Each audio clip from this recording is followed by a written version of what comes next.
saya bilang sapiens bisa naik ke puncak rantai makanan karena dua hal, api dan kerjasama. Kenapa? Misalnya nih saya tanya ke teman-teman, kalau misalnya kita naruh 1000 monyet di satu tempat, itu bisa nggak?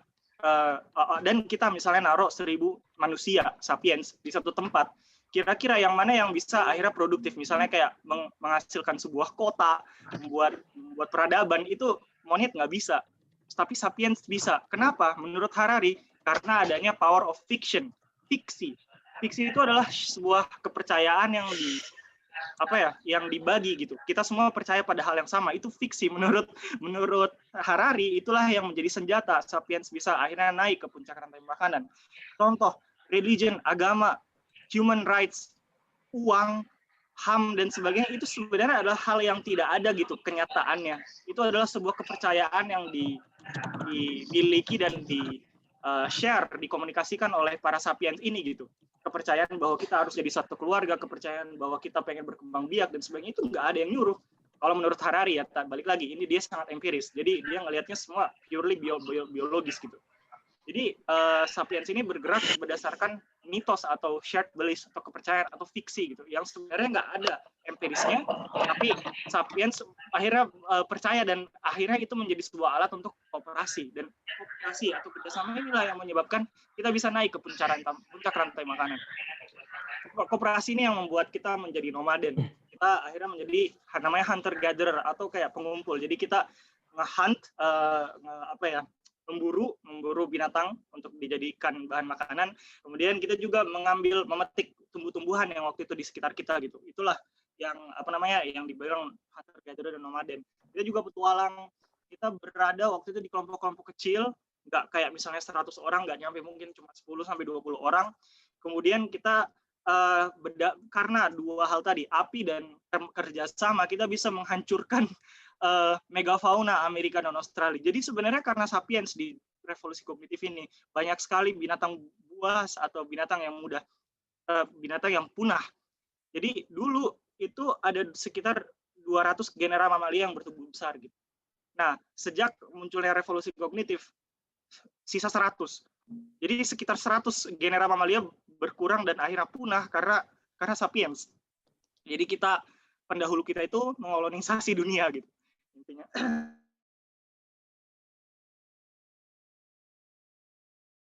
Halo?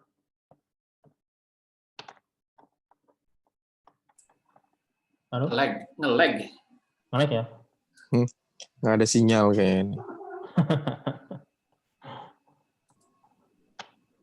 Di tengah-tengah diskusi yang menarik nge-lag ya. Iya. Wisma Atlet. Bikinlah fakta Wisma Atlet. Lagi ini kali ada kunjungan dari dokter. Bisa jadi. Nanti suruh masukin cotton bud ke lewat hidung. Oh ya. Nah, hilang orangnya. Ya. Kayaknya iya deh ya. Sepertinya ada kendala benar-benar teknis. Gimana, ada kabar nggak di grup ya? Berlut? Nggak ada ya? Wait.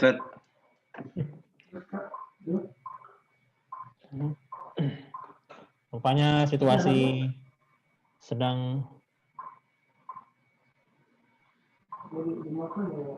ada di Wisma Atlet, sedang menjadi seorang pasien COVID, potensial untuk menimbulkan permasalahan seperti ini.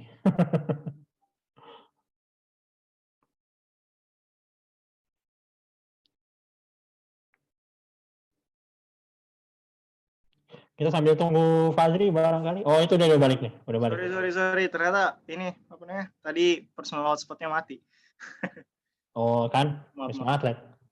Ya, enggak, bukan Wisma Atlet, emang punya saya. Oke, tadi sampai mana? Lanjut. Sampai mengkolonisasi dunia. Kolonisasi dunia. Jadi ini contoh binatang buas yang dulu punah karena kita. Ada namanya Megatherium, 1,8 meter, jauh lebih besar daripada sapiens. Dan kemudian ada namanya Glyptodon.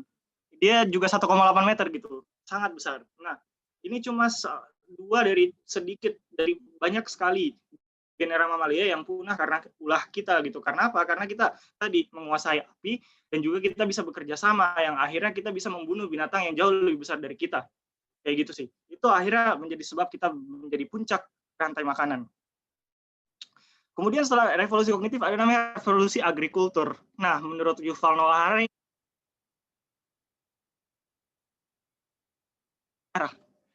kenapa dia menipu? Karena ini tidak menjadikan manusia atau sapiens menjadi lebih baik sebenarnya secara happiness ya, secara kebahagiaan. Ini tidak membuat kita lebih bahagia. Kenapa? Karena ada perubahan gaya hidup. Ini yang saya jelaskan di sini. Ada perubahan gaya hidup yang dihabiskan. Ada perubahan gaya hidup, yaitu banyak waktu yang dihabiskan. Ketika kita waktu masih nomaden, kita mengumpulkan tumbuhan, kita mengumpulkan binatang. Waktu itu kita hanya berpikir, ya udah ngumpulin aja, dan sebenarnya waktu untuk kita mengumpulkan itu tidak lebih banyak daripada waktu untuk akhirnya kita menghabiskan waktu bersama dengan komunitas gitu. Ada beberapa orang yang ditugaskan tapi nggak semua orang kerja sebenarnya. Lebih banyak misalnya mengurus komunitasnya dan memasak sebenarnya. Tapi ketika di zaman agrikultur, hampir semua orang bekerja dari pagi sampai malam, terus pagi sampai malam kerja terus. Dan ini adalah makanya dibilang penipuan terbesar sepanjang sejarah, karena kita tidak pernah meminta untuk terjadinya revolusi agrikultur dan akhirnya perubahan gaya hidup seperti ini gitu. Kita tidak pernah meminta, tapi akhirnya terjadi karena yang kita inginkan waktu itu adalah tujuan dari evolusi. Tujuan dari evolusi itu apa? Untuk meningkatkan gen sebanyak-banyaknya. Ini dari perspektif evolusioner ya. Menurut perspektif evolusioner, sebuah spesies itu sukses ketika dia bisa memperbanyak diri sebanyak mungkin. Mengembangbiakkan gennya sebanyak mungkin. Itulah kesuksesan sebuah spesies, dan mungkin menurut Harari itulah yang akhirnya mendorong manusia untuk menjadi jauh lebih berkembang biak. Kenapa? Karena dengan adanya penanaman, cocok tanam, maka kita bisa memproduksi lebih banyak makanan, sehingga makanan per 1 meter area gitu ya. Nah, karena kita bisa memproduksi lebih banyak makanan per 1 meter area, kita bisa mengembangbiakkan banyak sekali manusia, lebih banyak daripada dulu. Jadi konsekuensinya adalah lebih banyak gen Homo sapiens yang berkembang. Itulah konsekuensi dari revolusi agrikultur, tapi bayarannya adalah gaya hidup yang berubah. Nah, konsekuensinya selain itu adalah pemeliharaan binatang. Kita juga akhirnya mendomestikasi misalnya anjing, sapi gitu-gitu. Nah, kemudian dan yang ketiga adalah kita memperbanyak gen tumbuhan. Jadi karena adanya revolusi agrikultur, maka kita semakin terdorong untuk menanam tumbuh-tumbuhan yang sesuai dengan yang bisa menunjang kehidupan kita gitu. Sedangkan dulu sebelum ada sapiens, ya udah tumbuh-tumbuhan tumbuh secara free aja, secara bebas. Tapi sejak ada sapiens, ada semacam arah, ada demand, sehingga menyebabkan ada beberapa gen tumbuhan yang lebih besar dan berkembang biak lebih banyak daripada gen lainnya gitu. Nah, ini menurut Harari sebenarnya revolusi agrikultur ini kemenangan buat tumbuhan. Karena untuk beberapa spesies tumbuhan dan beberapa spesies hewan, karena akhirnya spesies tersebutlah yang dikembangbiakkan lebih banyak. Misalnya kayak tumbuhan ya gandum, seperti itu salah satu contoh yang saya tahu dari bukunya. Ya, jadi secara inteligensi kita tidak berubah dari dulu sampai sekarang. Kita tidak jadi lebih pintar, namun di revolusi agrikultur kita mampu bertambah secara eksponensial. Di revolusi agrikultur ini kita juga membentuk sistem sosial berdasarkan shared beliefs. Jadi tadi ya, bahwa menurut Harari kita bisa berkembang biak dan berkooperasi karena adanya sebuah kepercayaan yang berasal dari fiksi atau mitos yang sebenarnya di dunia empiris ini tidak ada gitu. Tuhan kan nggak bisa dilihat, hak asasi manusia nggak bisa dilihat. Uang itu sebenarnya, uang kertas itu sebenarnya cuma kertas doang. Yang bisa ngasih value kan sebenarnya kepercayaan kita bahwa itu punya value gitu. Emas itu cuma logam. Yang ngasih dia value karena kita percaya bahwa itu value, itu punya value. Nah, akhirnya karena sebuah sistem kepercayaan yang terbangun di antara komunitas sapiens ini, dia membentuk beberapa peradaban yang berdasarkan pada sistem kepercayaan tersebut. Contohnya Hammurabi. Jadi untuk pertama kalinya Hammurabi itu kalau nggak salah bukan kerajaan ya, tapi intinya sebuah peradaban yang akhirnya terbentuk karena ada penentuan kode etik bahwa kamu harus begini, harus begitu, pengklasifikasian strata sosial dan sebagainya. Dan kemudian deklarasi Amerika untuk hak asasi manusia. Nah, dua contoh ini adalah dua hal ini di bawah Harari karena dia menjadi contoh bahwa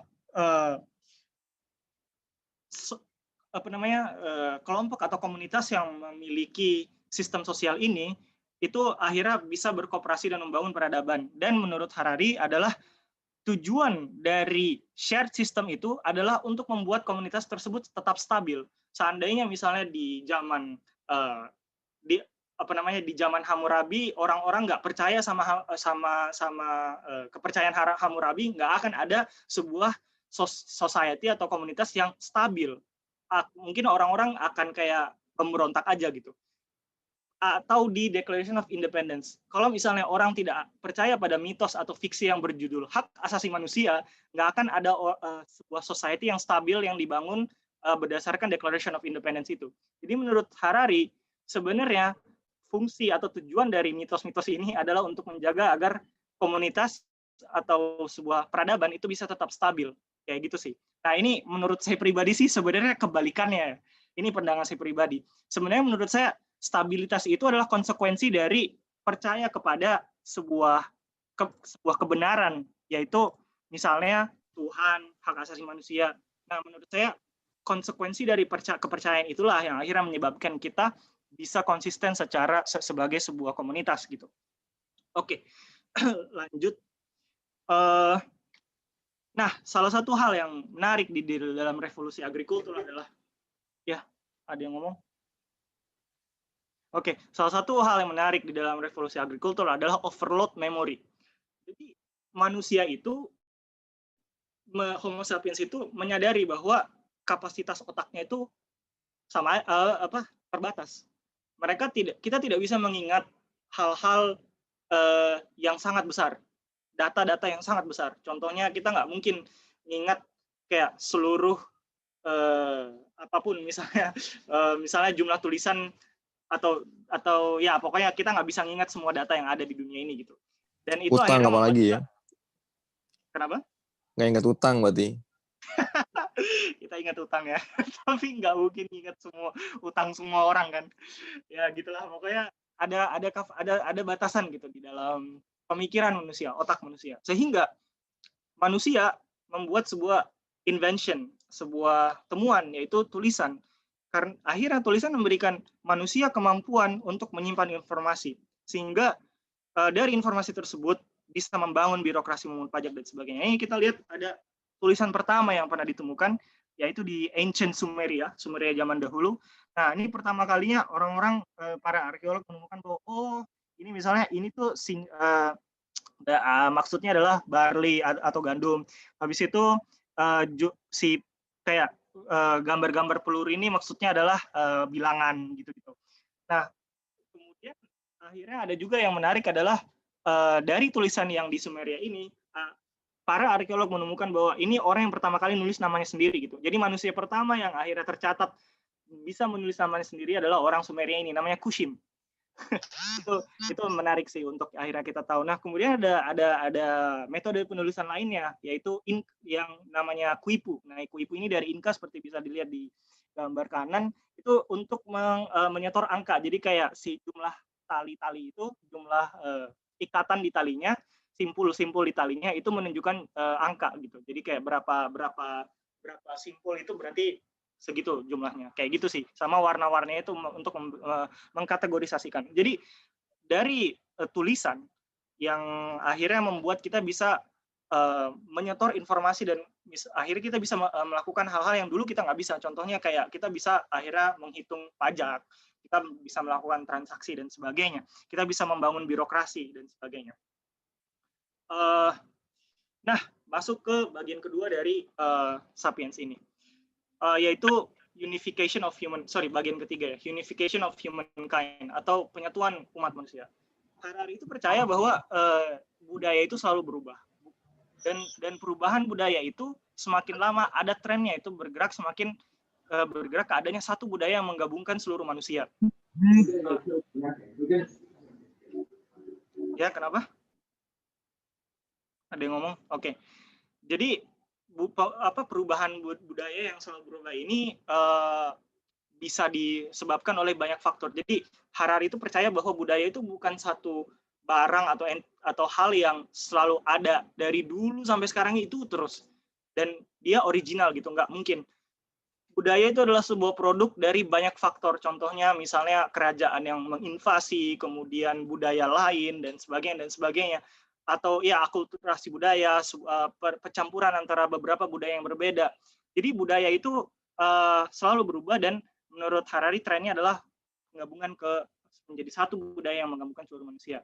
Nah, untuk pertama kalinya di dalam sejarah Sapiens ini, di milenium pertama before Christ ya, kan sekarang Masehi ya, berarti sebelum Masehi, di milenium pertama sebelum Masehi, untuk pertama kalinya manusia mulai disatukan oleh satu pemahaman yang sama.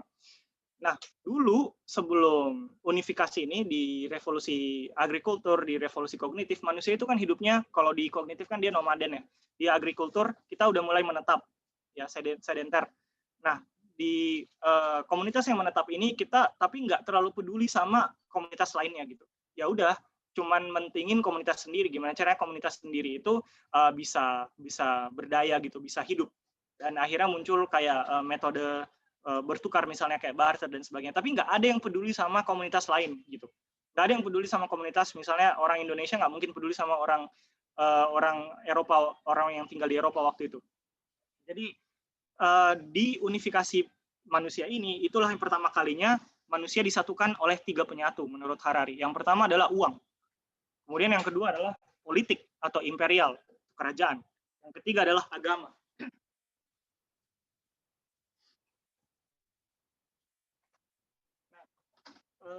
Saya mau bahas satu ya. Penyatu pertama itu uang. Uang itu adalah menurut Harari, ini menarik banget, revolusi mental atau intelektual sebenarnya, bukan revolusi teknologi. Maksudnya apa? Maksudnya uang itu sebenarnya bukan sebuah produksi alat baru atau kayak teknologi baru yang akhirnya memberikan value baru kepada manusia. Uang itu sebenarnya adalah perubahan mindset aja, pemberian value, bukan sebuah produksi barang, karena nggak ada barang yang muncul, logam, emas dan uang kertas itu sebenarnya bukan barang yang membuat manusia bisa melakukan lebih banyak hal in and of itself gitu dengan sendirinya. Misalnya kayak pisau, kita nemu pisau kan karena adanya pisau kita bisa motong kan. Dulu nggak ada pisau, kita nggak mungkin motong pakai batu kan. Nah, uang itu dia muncul, uang kertas, logam, terus apa gitu, nggak ada sebenarnya hal value yang diberikan, kecuali value yang akhirnya fiktif atau berasal dari pemikiran manusia gitu. Manusia sendiri yang mengatribusikan value itu, bukan value itu berasal dari bendanya itu sendiri. Paham ya? Maksudnya. Tapi kalau nggak paham nanti tanya aja. Jadi sebenarnya uang itu revolusi mental atau intelektual. Nah, fungsi uang adalah untuk mengonversikan sesuatu ke sesuatu lainnya. Jadi kayak sejak uang muncul, manusia bisa akhirnya mengubah, misalnya kayak sekarang aja misalnya waktu kita ubah jadi misalnya resources, kita bayar orang buat ngelakuin laundry, itu kan kita mengonversikan waktu kita menjadi laundry kita, akhirnya baju kita bisa dicuci gitu. Jadi uang dari dulu sampai sekarang adalah fungsinya untuk mengonversikan sesuatu ke sesuatu lainnya. Nah, uang itu adalah sistem kepercayaan yang paling efisien yang pernah dibuat, karena uang kertas cuma kertas, logam, emas cuma logam. Nah, karena kepercayaan itulah yang akhirnya memberikan uang ini nilai. Itu bagi saya sangat luar biasa sih. Nah, kemudian penyatuan manusia kedua adalah kerajaan atau empire. Sorry. Wait.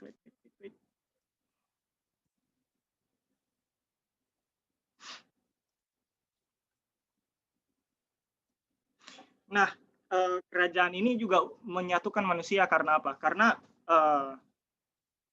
kerajaan ini adalah, kita mulai dulu dengan pernyataan bahwa kerajaan adalah organisasi politis paling lumrah selama 2.500 tahun terakhir. Jadi yang paling common, paling ada selama 2.500 terakhir, paling banyak adanya itu adalah kerajaan.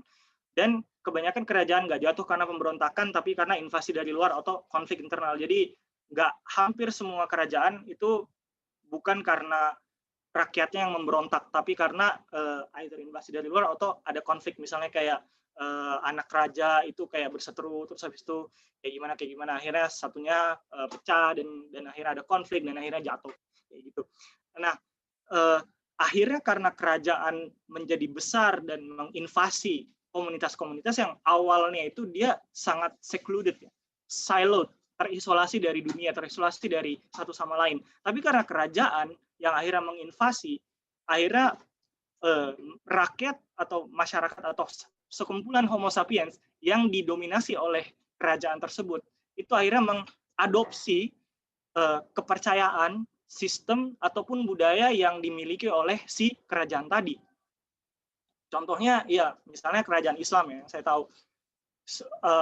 Dia karena masuk ke misalnya kayak Mesir, maka Mesir menjadi orang yang sekumpulan Homo sapiens yang percaya pada agama, kepada Tuhan, satu Tuhan, kemudian menggunakan mata uang kerajaan Islam saat itu, dinar, habis itu menggunakan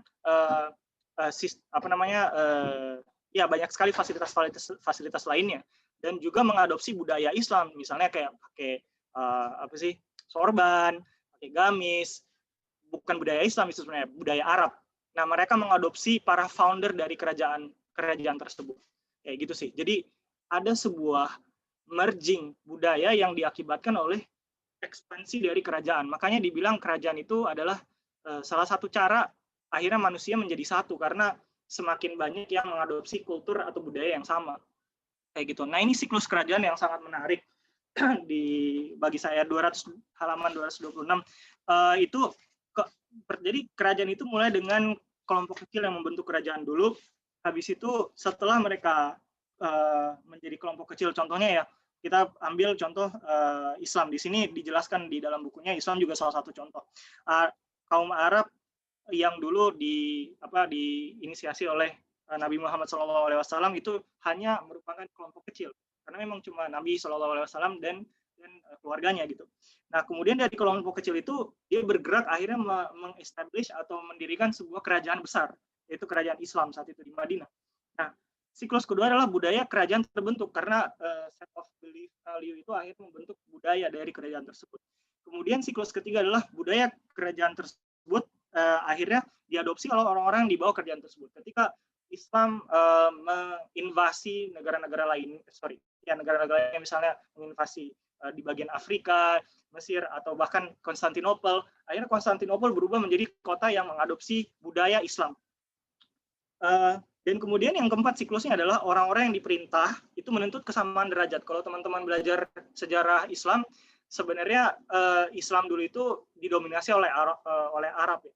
Tapi kemudian ketika seiring waktu bergerak ke kerajaan Turki Utsmani, kemudian ada banyak suku-suku lain atau darah-darah lain yang akhirnya bermunculan di kerajaan Islam. Contohnya Persia, kemudian yang lain lah, Badui dan sebagainya. Dan karena biasanya di dalam sebuah siklus kerajaan, orang-orang yang non-founder atau misalnya dalam konteks ini non-Arab itu menuntut kesamaan derajat di dalam pemerintahan. Jadi orang-orang, dan itu benar, orang-orang Persia waktu itu menuntut kesamaan derajat karena waktu itu nggak ada. Dan akhirnya yang terjadi adalah founder atau darah asli dari kerajaan itu kehilangan dominasinya. Yang terbukti kalau di dalam Islam juga benar, akhirnya kerajaan Turki Utsmani itu nggak didominasi oleh Arab, tapi ada banyak sekali daerah-daerah misalnya kayak visiernya kerajaan Turki Utsmani itu Persia dan sebagainya. Kalau teman-teman belajar itu akhirnya foundernya itu akhirnya lambat laun makin kehilangan dominasi.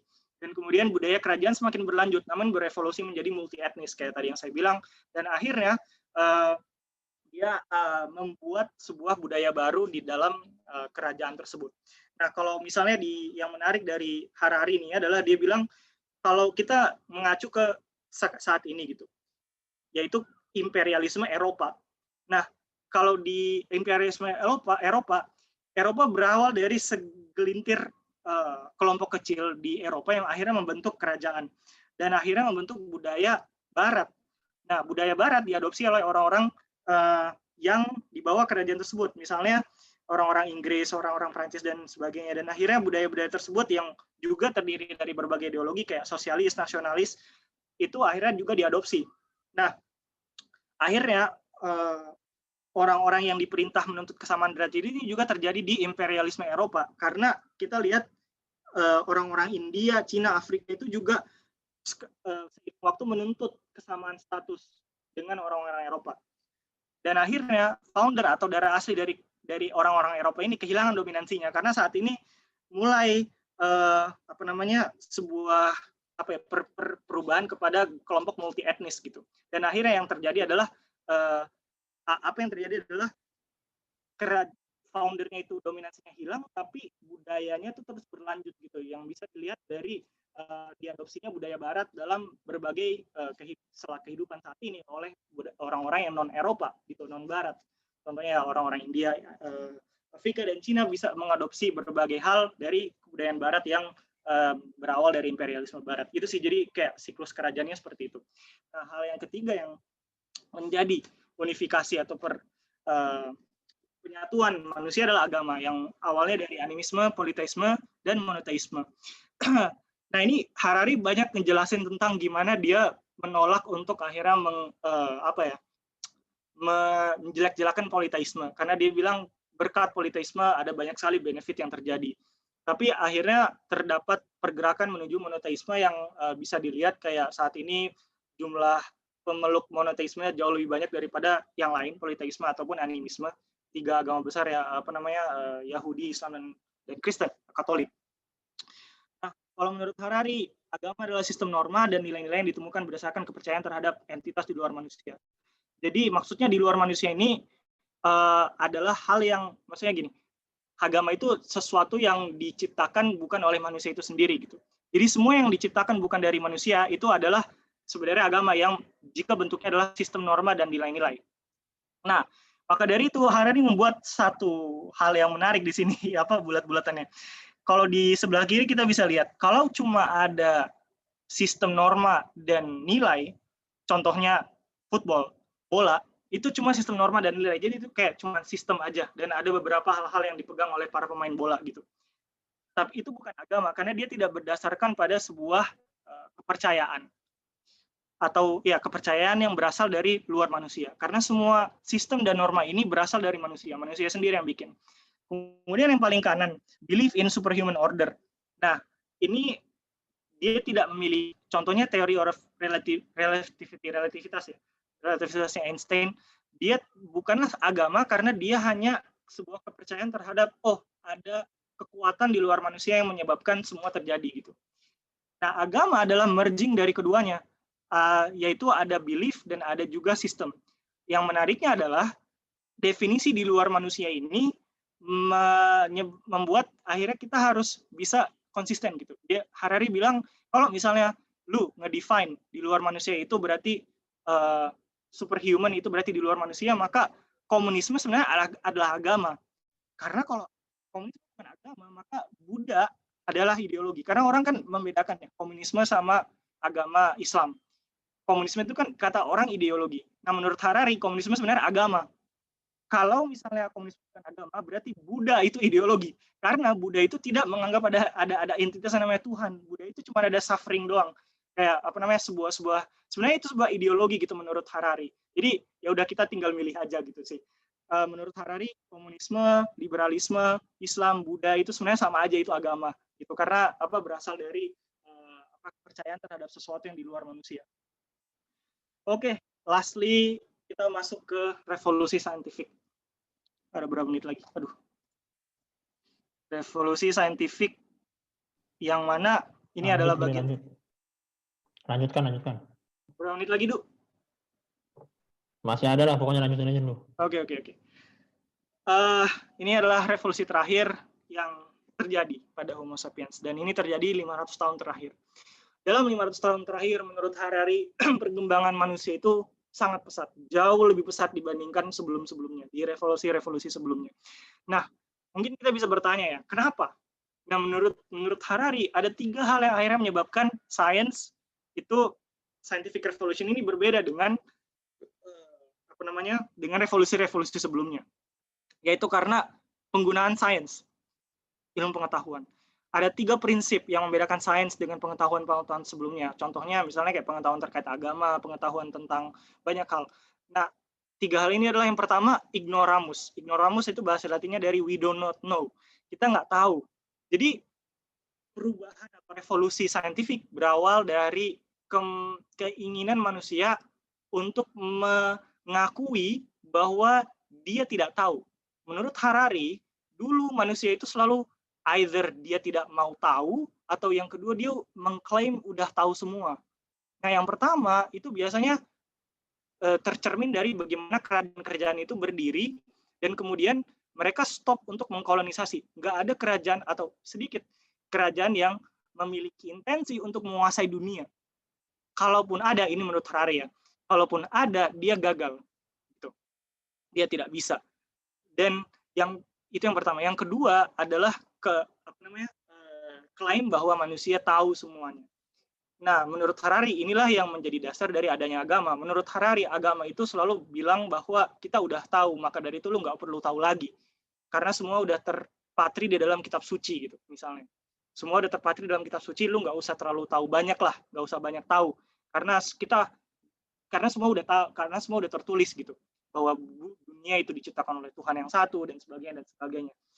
Nah, menurut Harari, revolusi paling besar adalah berasal dari keinginan manusia untuk mengakui bahwa kita memang nggak tahu apa-apa.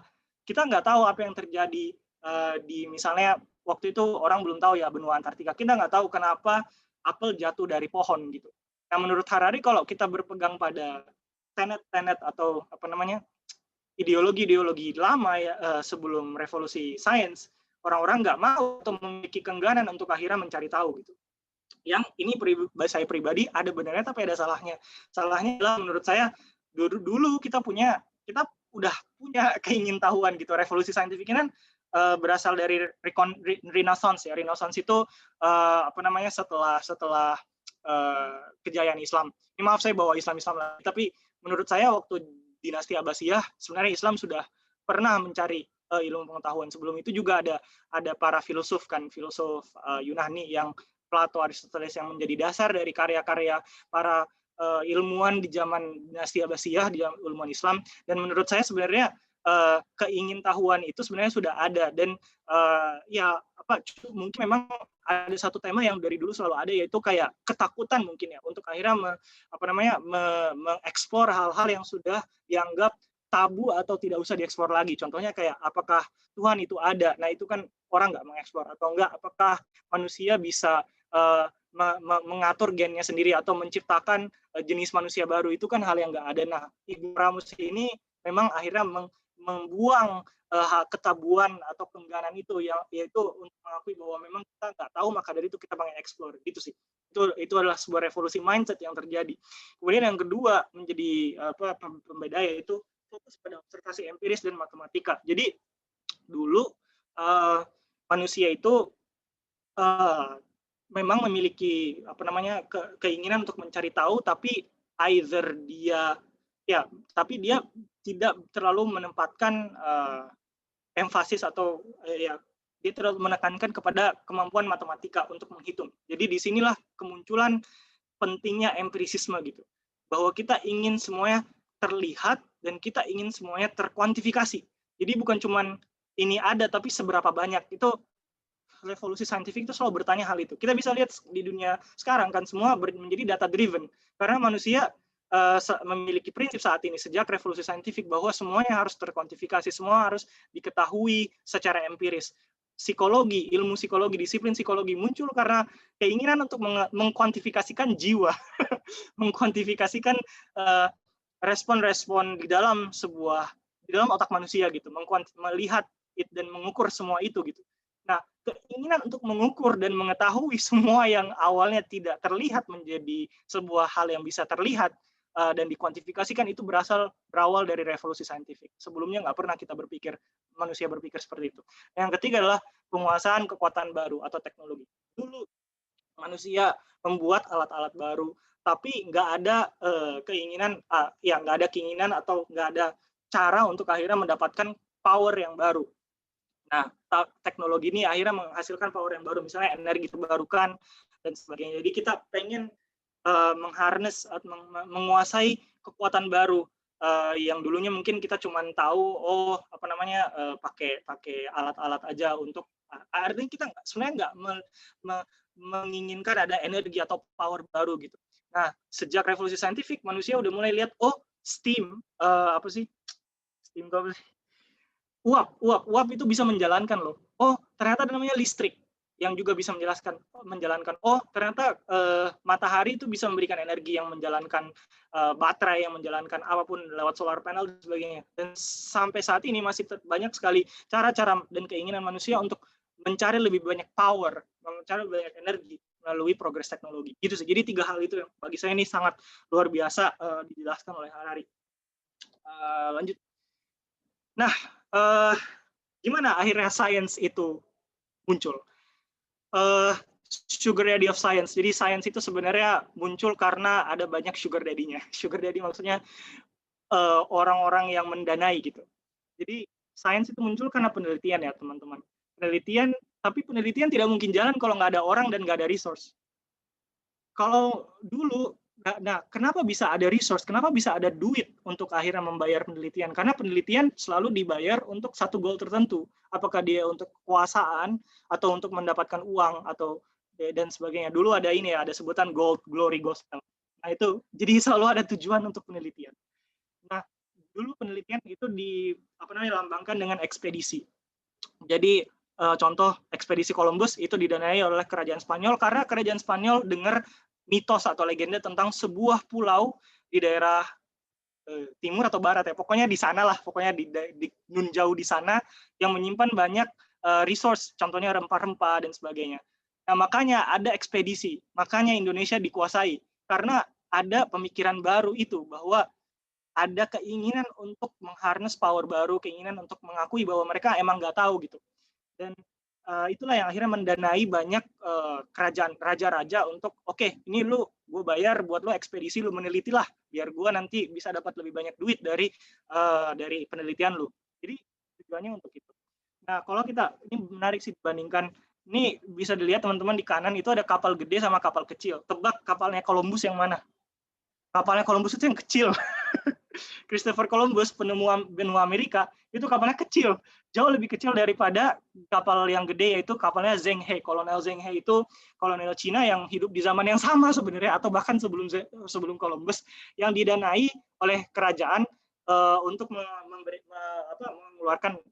menjalankan ekspedisi. Tapi bedanya sama Columbus, meskipun kapalnya gede, dia tidak memiliki keinginan untuk mencari resource baru, tapi sekedar untuk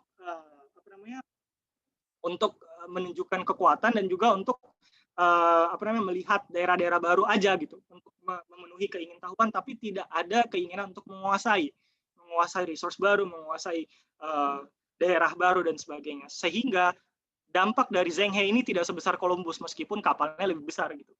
Nah, banyak yang mungkin bertanya ya, saya pun bertanya, kenapa sih Eropa bisa berkuasa dari dulu? Itu awalnya dari mana? Karena ada 2 hal menurut Harari, sains dan kapitalisme. Sains itu digunakan untuk menguasai. Jadi perkawinan antara sains dan kerajaan. Kerajaan mau sains untuk mendapatkan lebih banyak uang, lebih banyak kekuasaan, dan sains juga butuh kerajaan karena mereka pengen tahu lebih banyak gitu. Jadi ini ada perkawinan, dan perkawinan inilah yang akhirnya membawa Eropa ke puncak dunia. Contohnya di ekspedisi di abad 15 dan 16 itu selalu bawa peneliti. Mungkin di zaman Zheng He nggak ada peneliti yang naik bareng sama Zheng He di kapal-kapal gedenya. Tapi di abad 15 sama 16, Napoleon bawa 165 peneliti saat menginvasi Mesir tahun 1700. Itu perbedaan utama yang saat itu negara-negara lain sama sekali tidak berpikir ke arah sana bahwa sains itu dibutuhkan gitu untuk kekuasaan. Nah, yang kedua adalah kapitalisme, dan ini menarik banget karena di sini kita bakal bahas tentang kapitalisme. Nah, ini siklus yang membuat Eropa bisa berjaya ya, pemikiran yang saat itu tidak banyak yang punya, yaitu power itu bisa mendanai mulai dari research ya, research bisa menghasilkan lebih banyak power sehingga bisa menghasilkan lebih banyak resource, dan lebih banyak resource menghasilkan lebih banyak research dan seterusnya. Jadi itu adalah sebuah siklus yang akhirnya orang-orang barat dulu percaya, dan itu yang membawa mereka ke puncak dunia. Nah, tadi saya bilang ada dua alasan ya. Kita udah bahas alasan pertama, sains. Sekarang kita bahas alasan kedua, kapitalisme. Kapitalisme itu, teman-teman, prinsipnya satu, growth, perkembangan. Itulah menurut Harari, kalau kita mau menyimpulkan sejarah ekonomi dunia, itu kita bisa menyimpulkan dengan satu kata, growth, perkembangan. Nah, growth atau perkembangan ini akhirnya memiliki satu fondasi gitu ya. Dari growth ini, fondasi growth, dia akhirnya lahirlah sebuah fondasi yang berbeda dengan sistem ekonomi zaman dahulu sebelum adanya Renaissance atau kebangkitan Eropa, yaitu kepercayaan pada masa depan. Jadi fondasi ekonomi kapitalis, contoh kredit, bank, bursa saham, investasi, itu semuanya karena ada satu fondasi kepercayaan, yaitu percaya pada masa depan. Dulu orang juga ada ide-ide untuk misalnya sistem kredit, pinjaman, interest dan sebagainya. Tapi dulu orang kurang mau gitu untuk mengkomersialisasikan atau memperbanyak sistem kredit ini, karena mereka kurang percaya bahwa mereka akan dapat return on investment-nya, mereka akan mendapatkan balik duit lah, balik modal. Itu orang nggak percaya. Jadi orang-orang dulu tuh enggan untuk ngasih gelontorin kayak 5 triliun gitu buat buat perkembangan atau buat ekspedisi dan sebagainya, karena mereka takut orang yang mereka pinjemin ini nggak bisa balikin duitnya. Sesimpel itu. Jadi orang dulu ya ada utang piutang, ada, tapi nggak pernah dalam jumlah yang gede banget, nggak pernah. Pasti jumlahnya kecil-kecil, karena itu mereka takut akan mereka nggak balik modal. Nah, orang Eropa itu karena mereka percaya sama masa depan, mereka percaya bahwa orang-orang ini bisa balikin modalnya. Dan itulah yang menjadi fondasi dari terbentuknya sistem kapitalis. Akhirnya karena kepercayaan terhadap masa depan, maka mereka akhirnya memberlakukan kredit. Dan ini akhirnya kredit itu kan berdasarkan interest ya, berdasarkan bunga. Jadi para investor dulu ya, zaman-zaman dulu tahun 1600-an itu ya udah mereka mau-mau aja gitu ngeluarin duitnya banyak, karena mereka tahu mereka bakal jadi kaya. Dan itu pertama kali dibuktikan oleh ekspedisi Christopher Columbus sebenarnya. Ketika Christopher Columbus balik lagi membawa benua Amerika, kerajaan Spanyol akhirnya benar-benar ngerasa bahwa investasi emang benar ya bisa ngasih return on investment. Akhirnya tahun 1600-an lebih banyak orang yang berinvestasi, lebih banyak orang yang naruh duitnya di mana-mana dan mencari keuntungan dari situ. Akhirnya terbentuklah namanya bursa efek di tahun 1600. Ini juga saya kaget karena saya pikir bursa efek itu kayak 1900-an baru muncul. Ternyata dari 1600 abad ke-17 udah muncul gitu bursa efek. Karena itu berkembangnya pemahaman bahwa kita percaya sama kemampuan orang untuk balikin modal. Kemudian prinsip kapitalis adalah greed is good because it stimulates economic growth. Jadi prinsip kapitalis adalah kerakusan, itu bagus karena dia bisa ningkatin aktivitas ekonomi. Semakin rakus orang-orang, maka semakin banyak orang akan menjual, memproduksi, dan semakin banyak orang akan membeli, dan semakin banyak orang membeli, semakin meningkat aktivitas ekonomi, semakin makmur lah warganya, kayak gitu.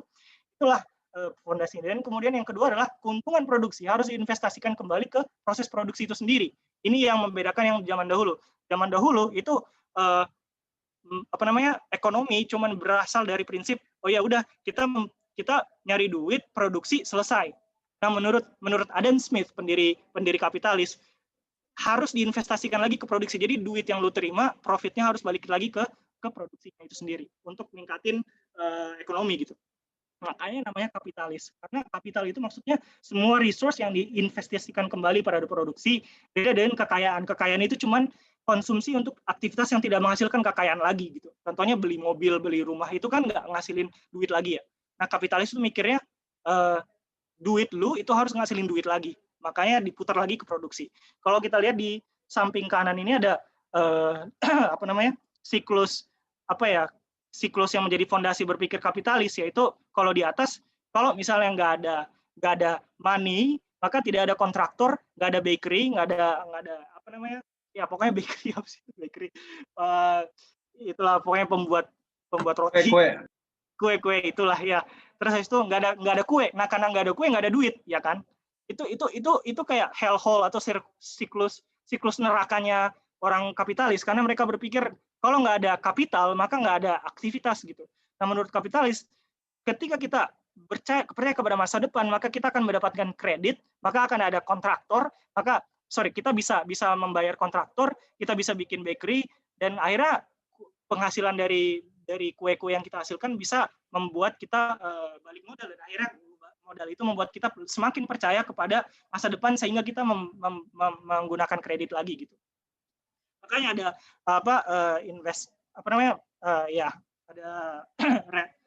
ada investment, ada kapital. Jadi kayak gitu. Jadi dulu pre-modern economy orang cuma mikir profit, produksi sama dengan profit, kemudian maka dari itu perkembangannya itu sangat sedikit gitu, karena sedikit kredit, sedikit perkembangan, sedikit percaya terhadap masa depan. Tapi ekonomi modern itu percaya sama masa depan, lebih banyak kredit, semakin banyak perkembangan, sehingga semakin banyak produksi gitu. Jadi profit dan produksi itu adalah siklus kayak gitu. Nah, tapi ini tidak sesurga yang dibayangkan oleh Adam Smith. Pada praktiknya kapitalis itu banyak sekali dampak negatifnya menurut Harari. Jadi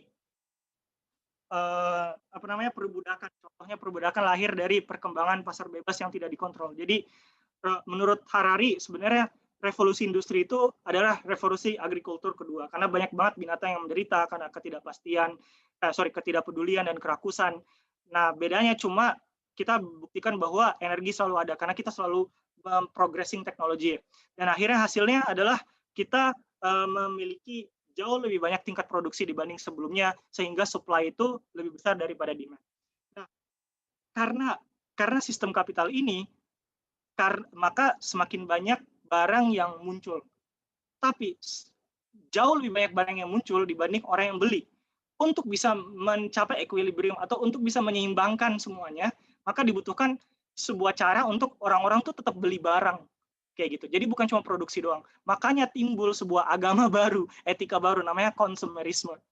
Dulu orang kaya itu menghamburkan uang untuk luxuries, untuk kayak hal-hal yang nggak berguna, yang nggak terlalu dibutuhkan. Sedangkan orang miskin berhemat. Tapi sekarang yang kaya selalu perhatian aset dan investasinya, sedangkan yang miskin jadi korban konsumerisme, karena orang-orang miskin sekarang ya udah beli rumah, beli mobil, apapun ujung-ujungnya nggak dipakai. Ada juga ya kayak orang Indonesia yang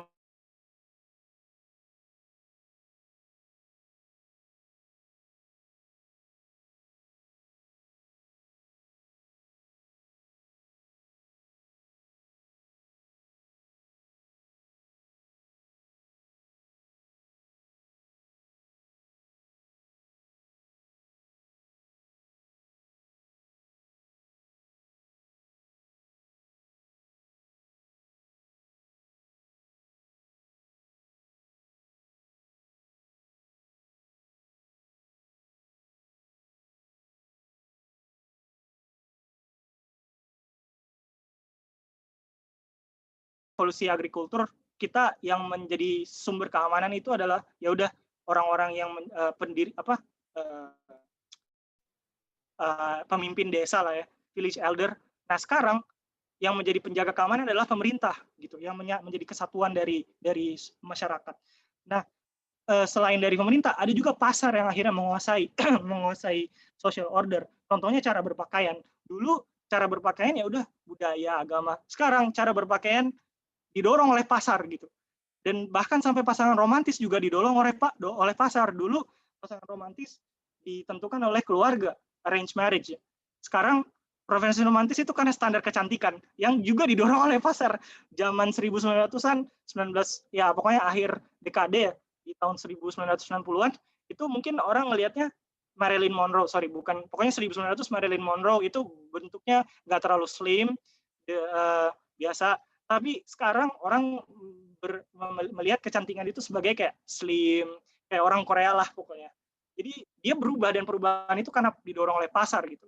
Jadi ini adalah sebuah perubahan yang akhirnya mematikan peran keluarga. Yang dulu kita bisa lihat di kanan, Strong family and community, tapi weak state dan market, jadi pasar dan pemerintah itu lemah ya. Dan individu juga lemah. Tapi sekarang keluarga dan komunitas yang lemah, yang kuat adalah pasar dan pemerintah, dan individual kuat. Sehingga muncullah, dan itu bukan diperparah sih, dikuatkan oleh individualisme. Oke, peace and happiness. Banyak orang yang nggak tahu atau mengapresiasi bahwa zaman kita sekarang ini sangat-sangat damai. Dulu banyak sekali perang yang terjadi. Saya minum dulu bentar.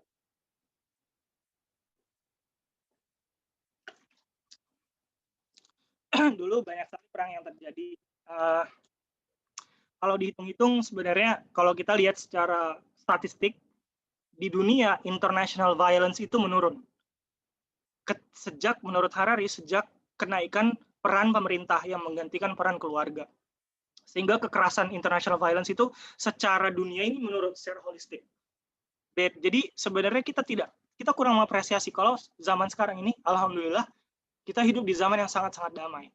Dan dulu kerajaan-kerajaan itu suka banget berperang untuk bisa mendapatkan glory gold gospel.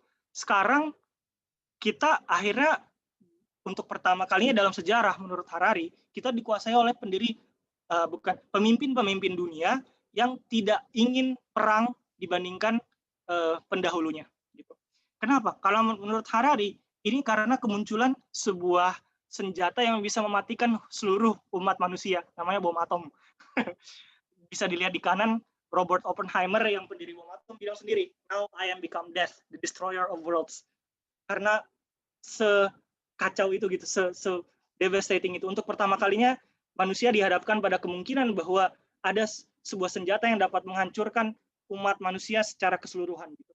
Nah, karena ketakutan itu, maka semakin berkurang keinginan pendiri-pendiri dunia ini yang tahu bahwa banyak sekali gitu negara yang melakukan pembangunan nuklir di negaranya masing-masing.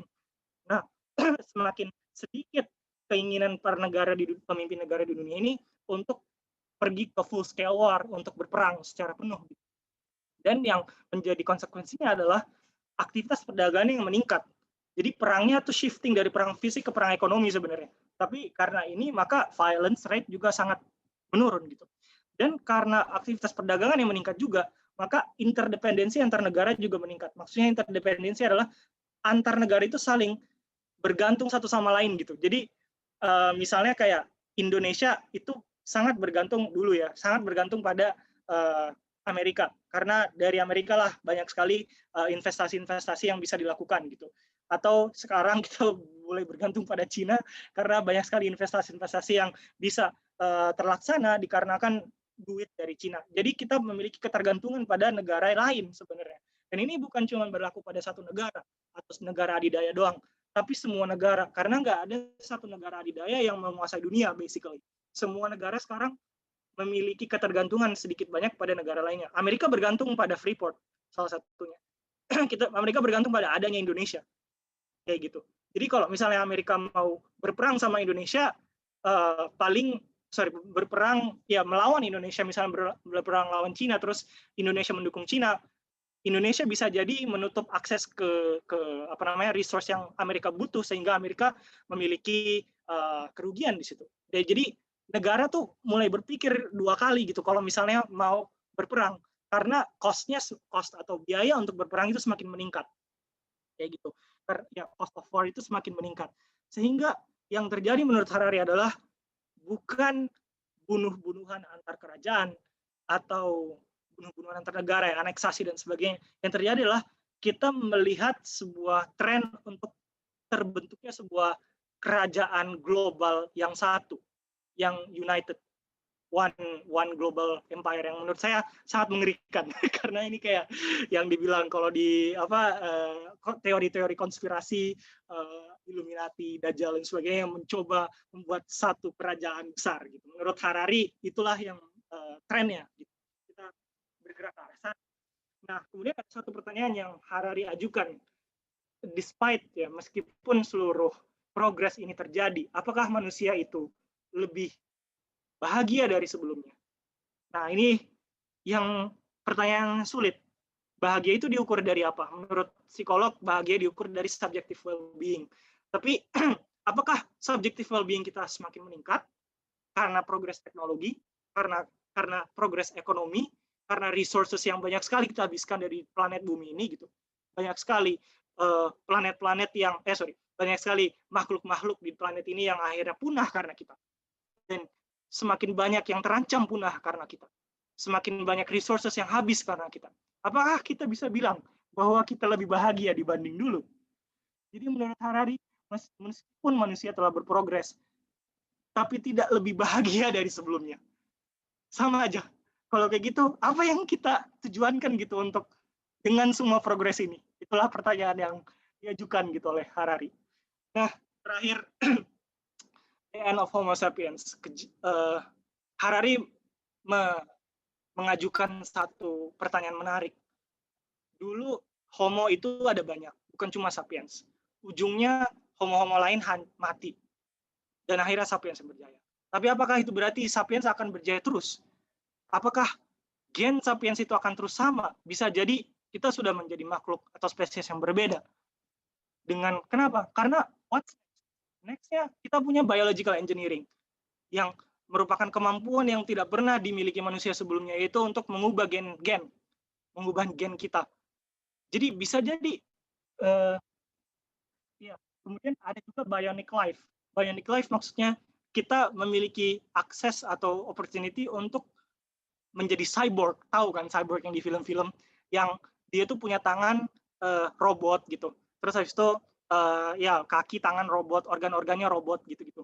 Itu bisa terjadi karena saat ini perkembangan tangan prostetik, organ-organ prostetik itu semakin banyak.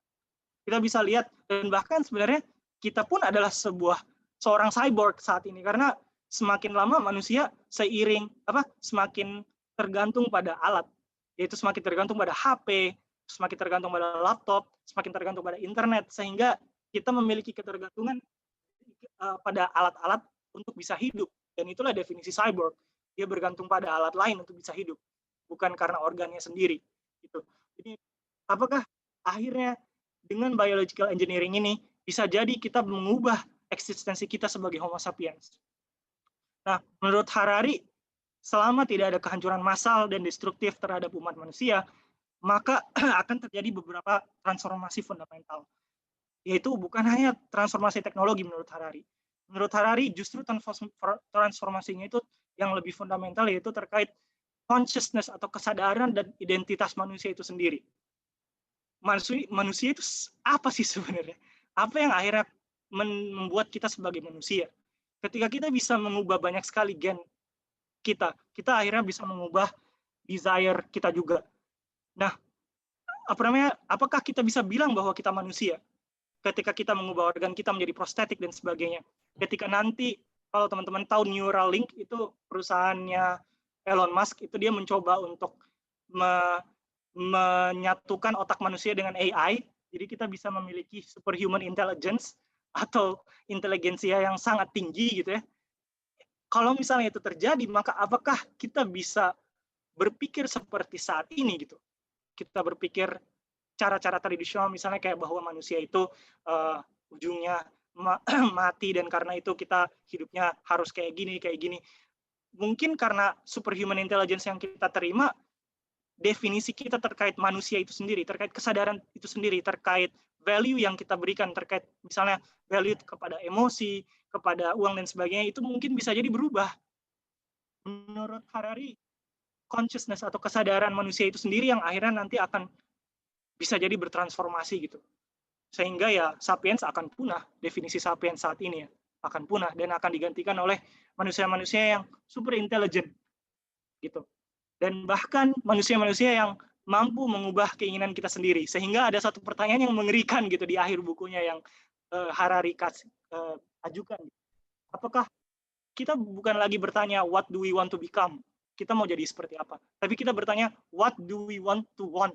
Kita mau untuk mau apa? Ngerti gak? Jadi karena kita udah bisa mengubah gen kita sendiri, kita udah bisa mengubah desire atau keinginan kita sendiri, maka bisa jadi nanti kita malah bertanya apa yang kita mau, apa yang kita mau untuk mau gitu. desire seperti apa yang kita mau.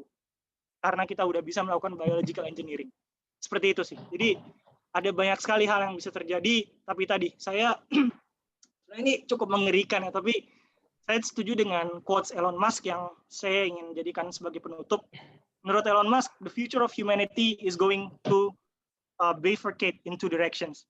Jadi apakah manusia akan menjadi Homo sapiens akan menjadi multiplanetary, artinya kita akan menguasai planet lain selain planet bumi, atau kita hanya akan terus berada di satu planet atau planet bumi, dan ujungnya akan ada satu event, kejadian yang akan membuat kita semua punah.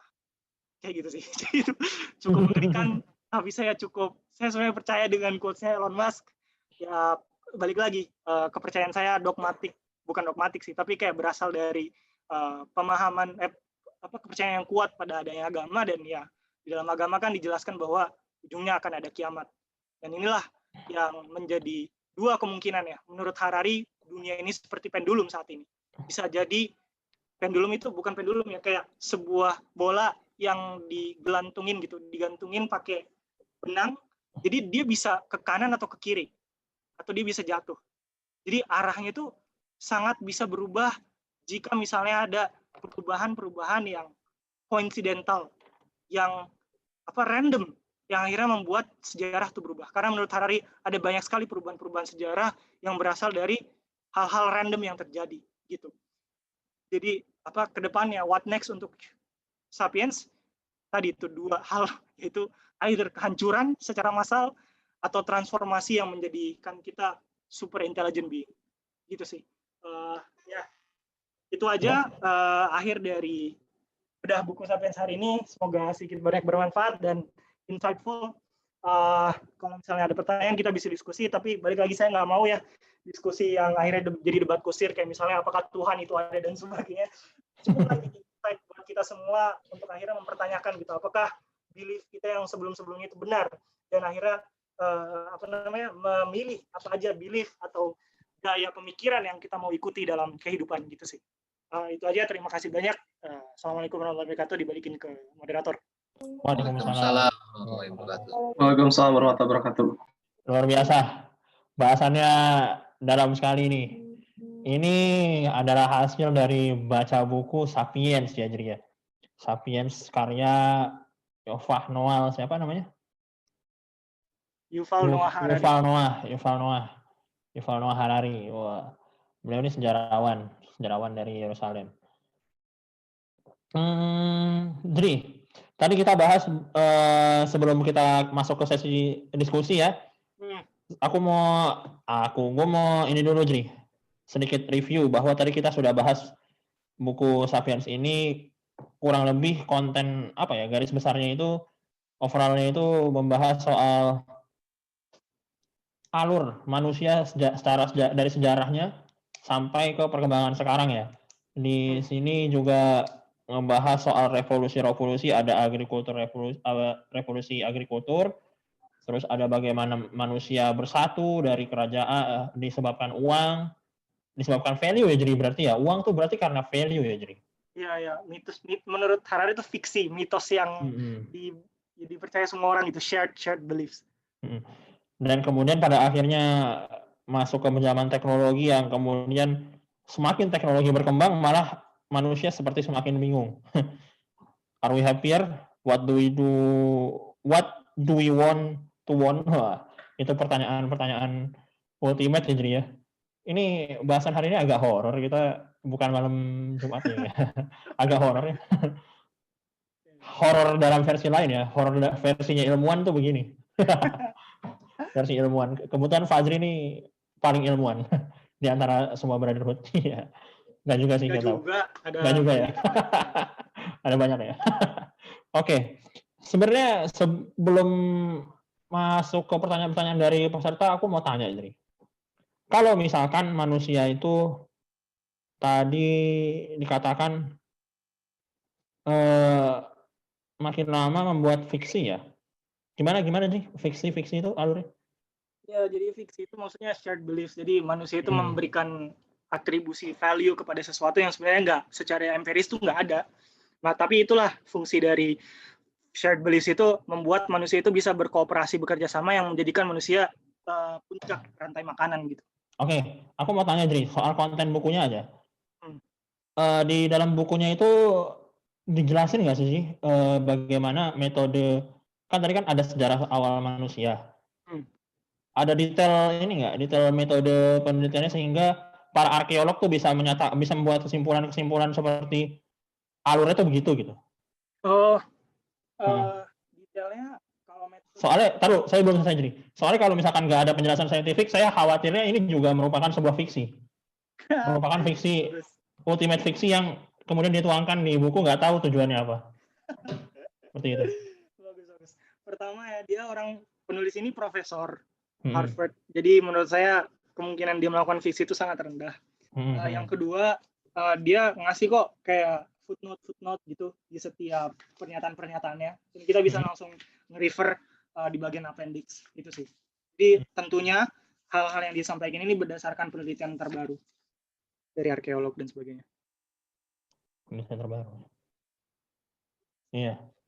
Oke, jadi cukup terjawab. Ya.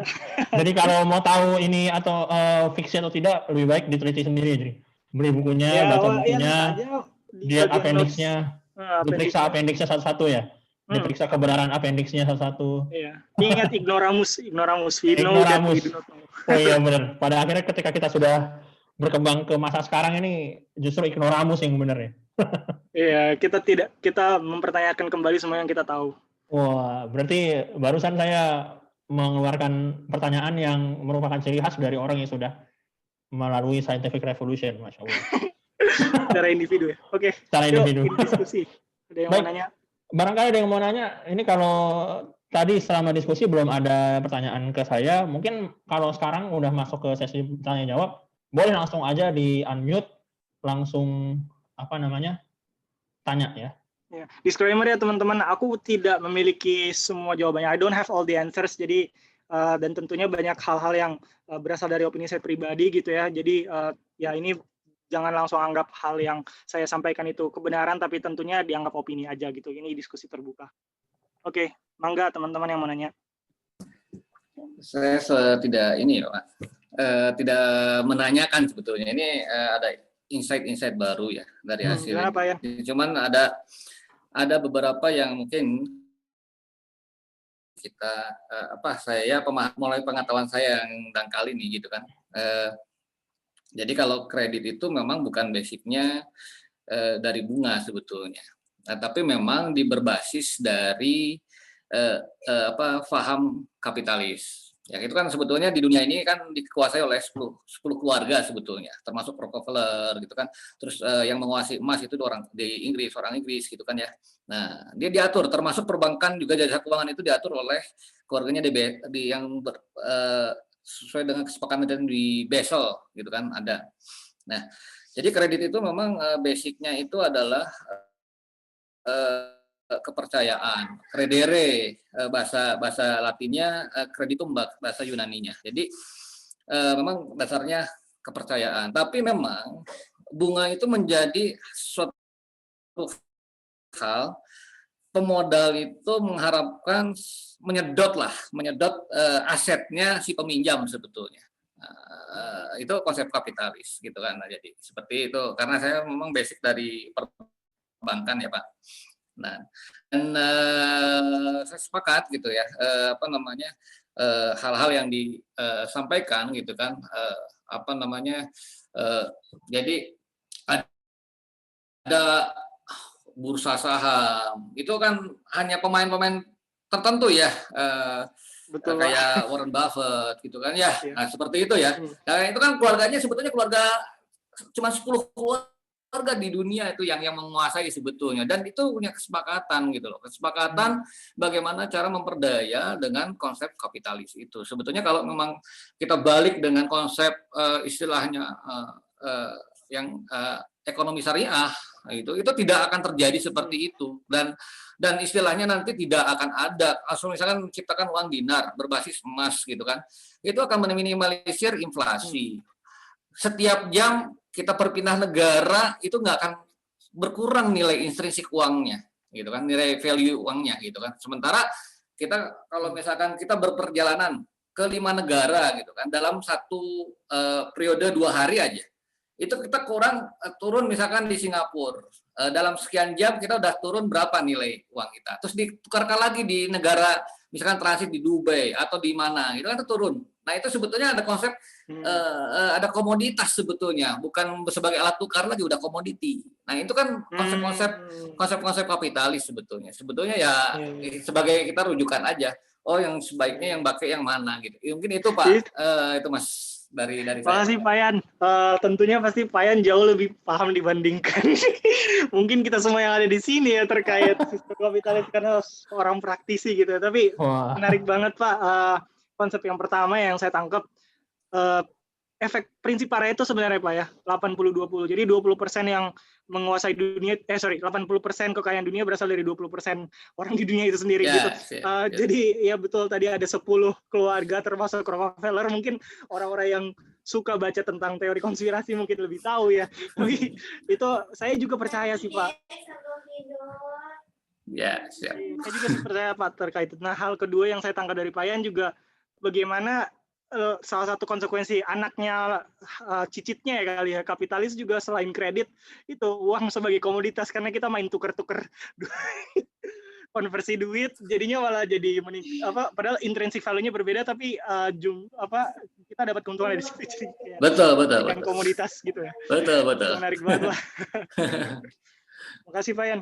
Ya, makasih sama-sama. Ada yang mungkin mau menanggapi dari Pak Yan atau yang lain juga? Ya, silakan Kak Bari. Kak Bari kayaknya mau nanya nih. Oke, Kak Bari. Apa kabar? Assalamualaikum. Waalaikumsalam. Assalamualaikum. Kabar. Lama nggak ketemu ya, Jeri? Lama ketemu Kak. Gimana kabar? Alhamdulillah baik-baik. Alhamdulillah. Oke, gue pengen cerita banyak sih temu kangen, tapi ini pembahasannya menarik ya. Terutama yang dibawakan dengan Pak Fajri dan Kang Ian. Sebelumnya mohon maaf nih, saya sendiri tuh baru join di setengah perjalanan, jadi mungkin nggak ada ikutan pembahasan di awal-awal ya. Namun yang menarik di sini adalah pembahasan mengenai kapitalisme gitu. Kalau misalkan ini dari pandangan saya sendiri selama saya bekerja menjadi ya katakanlah buruh perusahaan gitu ya, yang namanya kapitalis itu telah suara saya kedengeran nggak ya? Kedengeran ya? Budak korporat Kak, budak korporat. Iya korporat ya korporat lah, budak korporat gitu. Itu istilahnya yang namanya kapitalis dan korporasi itu sudah mengekang kesempatan kita untuk membuka bisnis baru. Kalau nggak punya modal ya kita gimana mau bisnis baru gitu. Sekarang orang tuh mindset bahwa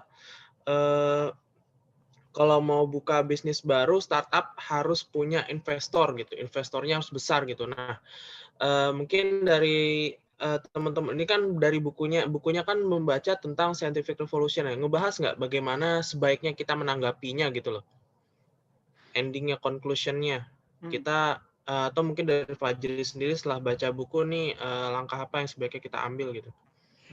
Sebelumnya mau nanya balik ke Kabari dulu, emang kenapa harus maksudnya apa yang jadi concern sehingga harus ada langkah tertentu untuk disikapi gitu? Apa? Physical view? Apa yang jadi concern tentang kapitalis, tentang ideologi kapitalis atau sistem ekonomi kapitalis sehingga membuat kita tuh harus kayak kira-kira gimana ya baiknya nyikapinnya gitu. Ya concern-nya apa sih sebenarnya? Karena gini, sebenarnya kan ini aku balik ke ya kalau misalkan kita balik ke Undang-Undang Dasar kan Indonesia kan sebenarnya menganut ekonomi kerakyatan ya. Kalau misalkan kita balik lagi ke implementasinya, harusnya yang namanya rakyat kita ingin buka usaha dan butuh pemodalan, harusnya modalnya itu ambil kembali dengan sistem kerakyatan. Kalau misalkan sistem kapitalis kan tadi seperti yang dibahas oleh Pak Yan itu kan ketika kita invest returnnya tuh harus harus ada return investment ke si investor gitu. Bahkan kalau misalkan bisa si investor itu bisa mengambil alih seluruh usaha yang memang dilakukan si orang yang membutuhkan investment tersebut. Nah, jadi kalau itu sih yang kenapa saya bilang harus ada langkah lanjutnya gitu loh. Di sini kan kita yang namanya cari duit itu tujuan akhirnya kan bukan uangnya gitu loh, tapi apa namanya? Iya maksudnya nilai untuk rakyatnya, bukan nilai untuk investornya. Gitu. Kesejahteraan. Paham nggak maksud? Kesejahteraan rakyat. Iya, itu maksudnya. Oke, berarti pertanyaannya tuh gimana cara menyikapi kapitalisme dengan baik gitu ya?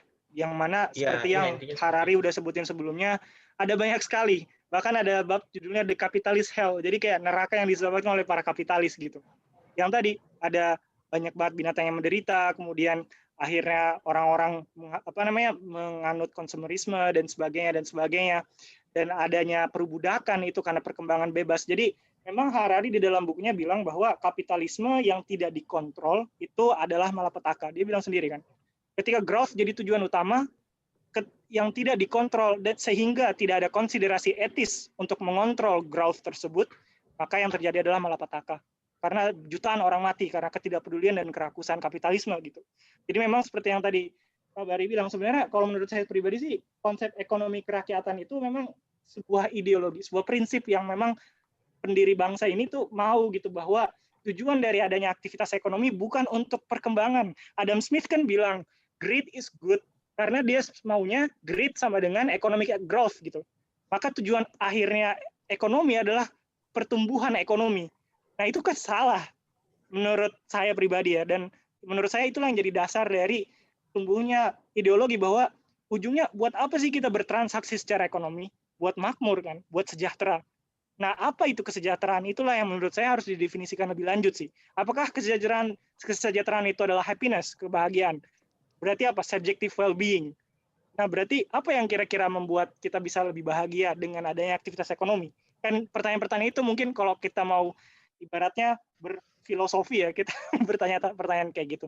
Nah, secara praktikalnya ya menurut saya karena sistem kapitalis ini sudah sangat mendarah daging gitu ya di sistem ekonomi dunia, bukan cuma Indonesia doang, tapi semuanya. Maka dari itu ya kita cuma bisa mengontrol aja. Makanya nggak ada yang murni kapitalis di dunia ini. Nggak ada juga yang murni sosialis komunis. Tapi adanya selalu di tengah-tengah atau variansi dari itu gitu. Sesuai di spektrum itu aja. Jadi kayak yang nentuin ya seberapa besar kontrol. Kontrol datangnya dari mana? Dari pemerintah. Berarti kayak gimana pemerintah memberikan kebijakan yang akhirnya mengontrol free market kayak gitu. Saya kayak Omnibus Law kemarin. Apakah itu secara prinsip kalau kita tanya itu mendukung prinsip bahwa kita mau ekonomi economic growth untuk kesejahteraan rakyat? Apakah itu mendukung? Kan itu pertanyaan yang bisa kita ajukan gitu secara prinsipil sebenarnya. Iya, menarik gitu sih. Jadi di buku itu ngebahas nggak, cuy? Oh, apa yang cara lepas dari kapitalisme gitu? Kalau dari cara kita menyikapi, menurut saya di buku ini nggak pernah ya dia selalu bilang yang ini yang benar. Itu nggak pernah bilang gitu. Bahwa misalnya kayak kita harus percaya sama agama atau kita nggak boleh percaya sama agama, dia cuma bertanya doang. Dia cuma ngasih dua sisi gitu. Selalu dia ngasih dua sisi. Jadi ya udah terserah pembaca mau percaya yang mana. Itu sih sebenarnya menariknya kayak gitu. Jadi kalau menurut saya pribadi dari jawaban Kabari menjawab pertanyaan Kabari kan berarti ya itu kita bertanya secara prinsipil, dan prinsipnya adalah bagaimana cara aktivitas ekonomi mendukung kesejahteraan rakyat gitu sih.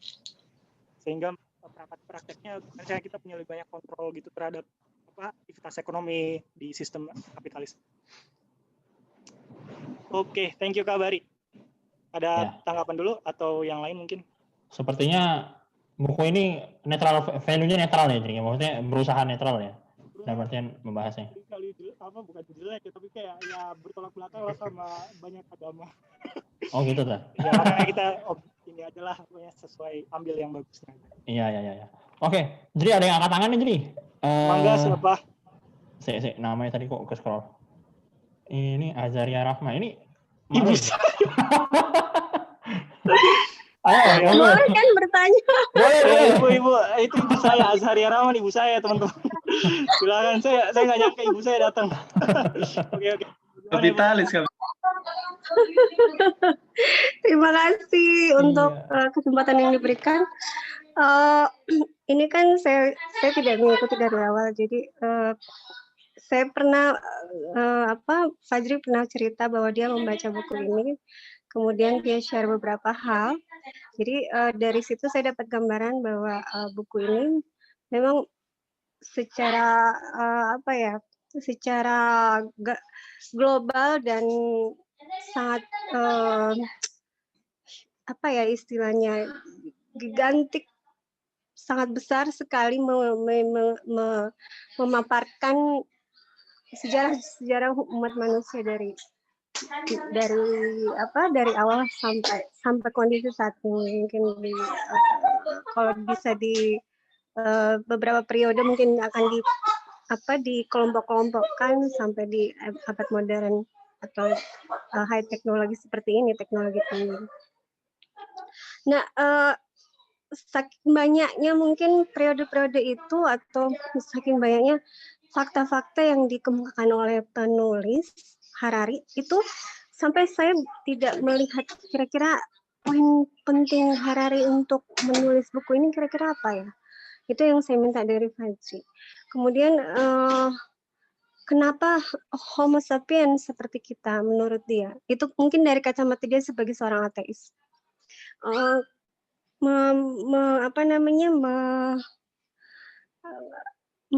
Harus misalkan kalau menurut dia kan pemersatu Homo sapiens adalah beberapa hal seperti misalnya salah satu contohnya adalah uang, kemudian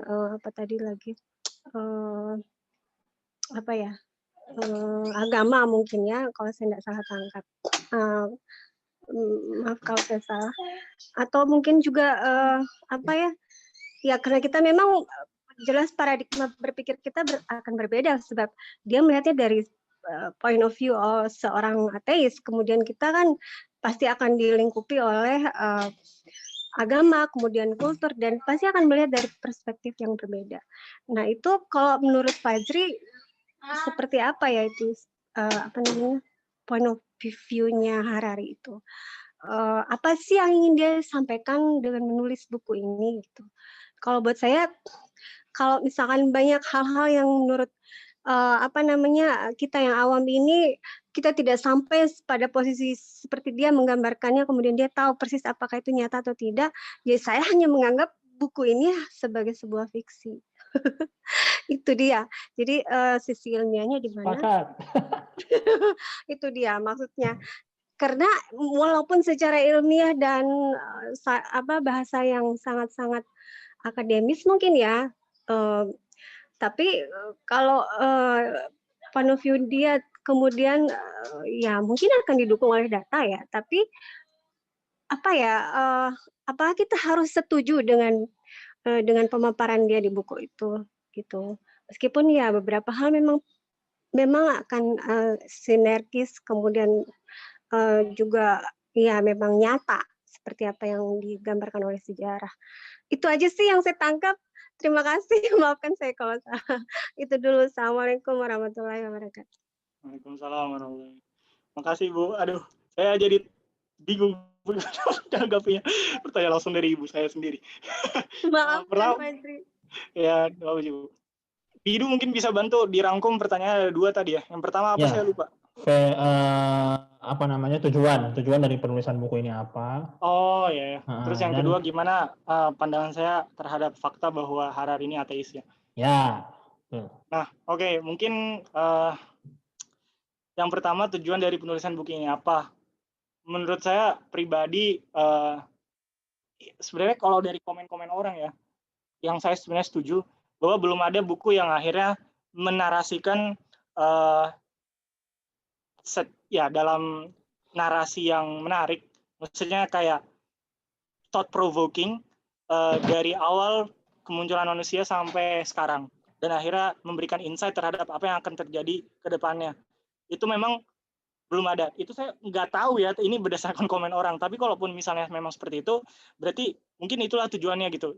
Jadi sebenarnya jawaban saya nggak tahu tujuannya apa, pastinya yang tahu cuma penulisnya sendiri. Tapi kalau dilihat dari kontribusi buku ini mungkin untuk memberikan gambaran kepada orang-orang awam terkait sejarah ya, karena biasanya kan sejarah itu ditampilkan dengan fakta doang, fakta aja, bahwa misalnya di tahun sekian manusia menemukan api, udah kayak gitu. Tapi kayak terus apa, so what-nya, why dan sebagainya itu sering tidak dijawab sih sebenarnya, atau tidak dipaparkan. Dan akhirnya what's next, so what itu juga tidak terlalu dipaparkan. Jadi memberikan insight atau interpretasi terhadap sejarah yang biasanya dipampangkan dengan fakta-fakta dry, kering, kayak ya udah fakta doang. Itu mungkin jadi salah satu tujuannya. Ini juga again saya nggak tahu. Jadi sebuah karya yang akhirnya membuat kita semakin terprovokasi untuk berpikir lah istilahnya, kayak apa namanya, dan mendapatkan insight-insight diri kita dan menyadari sebenarnya yang terjadi di dunia itu sebenarnya apa. Itu menurut itu pandangan saya ya terhadap tujuan dari penulisan buku ini. Terus habis itu yang kedua terkait pertanyaan kedua terkait bagaimana pandangan Harari terhadap ateisme.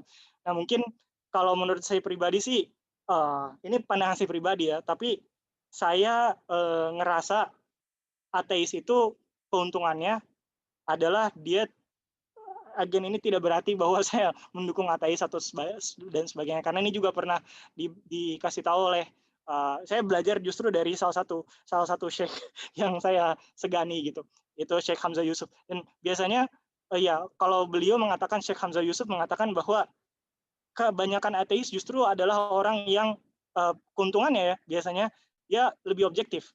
Dia tidak bias terhadap, meskipun kita nggak bisa bilang ya bahwa manusia itu tidak bias, tapi dari segi agama dan pemahaman dia tidak bias. Jadi kalau menurut saya pribadi, saya memandangnya justru kalau misalnya given asumsi bahwa Harari tidak memiliki agenda terselubung dari penulisan buku ini, maka menurut saya keuntungannya karena dia ateis, maka dia bisa jadi lebih objektif dan benar-benar berdasarkan ilmu pengetahuan, empirisme dan sebagainya. Kalau misalnya secara big picture, saya juga nggak bisa bilang bahwa ilmu pengetahuan itu adalah yang paling benar, karena menurut Harari pun ilmu pengetahuan itu bisa dibilang sekarang sebagai sebuah agama, karena orang-orang udah percaya ilmu pengetahuan ya udah diplek-plekan aja percaya gitu, jadi kayak semacam dogmatif gitu pemikirannya. Jadi saya melihat balik lagi, saya lihat Harari ini fakta bahwa dia ateis menjadikan ini lebih objektif given tidak ada tujuan terselubung. Pun kalau misalnya ada yang ya bisa jadi ada, karena ya ini dia membawa beberapa topik, misalnya dia menolak eksistensi Tuhan, atau dia juga bukan menolak ya, mempertanyakan eksistensi Tuhan, dan juga dia juga menolak dia mempertanyakan bahwa apakah LGBT itu memang salah gitu, karena kan secara biologis boleh. Nah kalau secara biologis boleh, kenapa nggak boleh gitu secara sosial? Nah itu dia kan mempertanyakan seperti itu. Jadi menurut saya kalau misalnya ini bukan sebuah tujuan terselubung, menurut saya ini menjadi bahan diskusi akademis saja gitu, untuk membuat kita menjadi lebih berpikir terkait perspektif yang berbeda dan akhirnya tahu lebih banyak tentang tentang perubahan menurut pandangan Harari, perubahan dunia menurut pandangan Harari. Gitu Ibu. Oke, Ji, terima kasih. Saya kira terima kasih atas penjelasannya.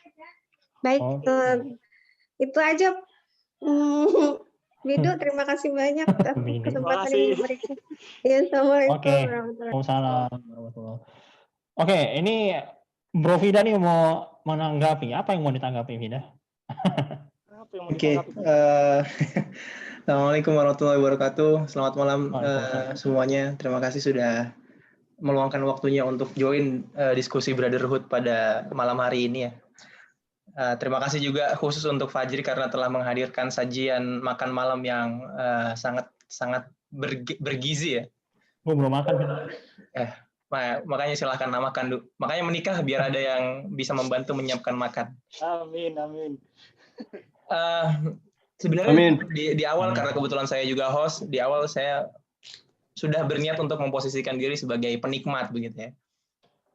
Tapi kemudian tentu saja niat ini berubah karena ada pertanyaan yang menurut saya cukup menggugah ya. Tadi tanggapan dari Bang Bari, salah satu senior kami semua ya di psikologi Unpad, terkait dengan kapitalisme dan menyambung juga dengan apa yang tadi dibahas oleh Pak Yan. Oke, yang ingin saya tanggapi adalah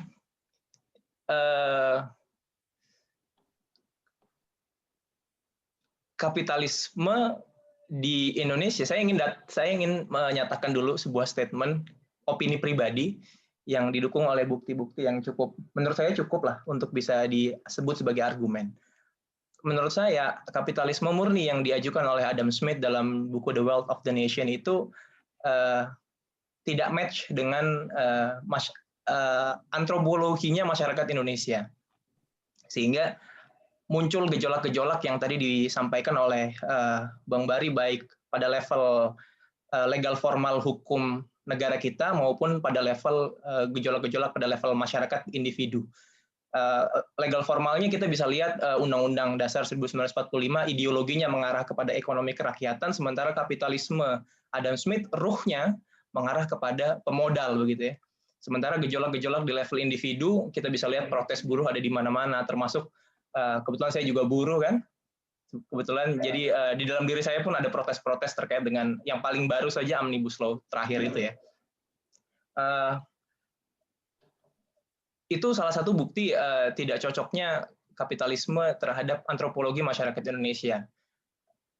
Ada bukti lain yang menurut saya cukup bisa membuat kita sadar bahwa kita butuh alternatif dari kapitalisme itu sendiri. Yang pertama adalah ada buku judulnya The Protestant Ethics yang ditulis oleh Max Weber tahun 1940 di Eropa ya. Jadi Max Weber ini berusaha menjawab pertanyaan kenapa sih kok kapital atau modal yang berupa uang gitu ya, itu terkumpul pada orang-orang yang beragama Protestan gitu. Ya kan?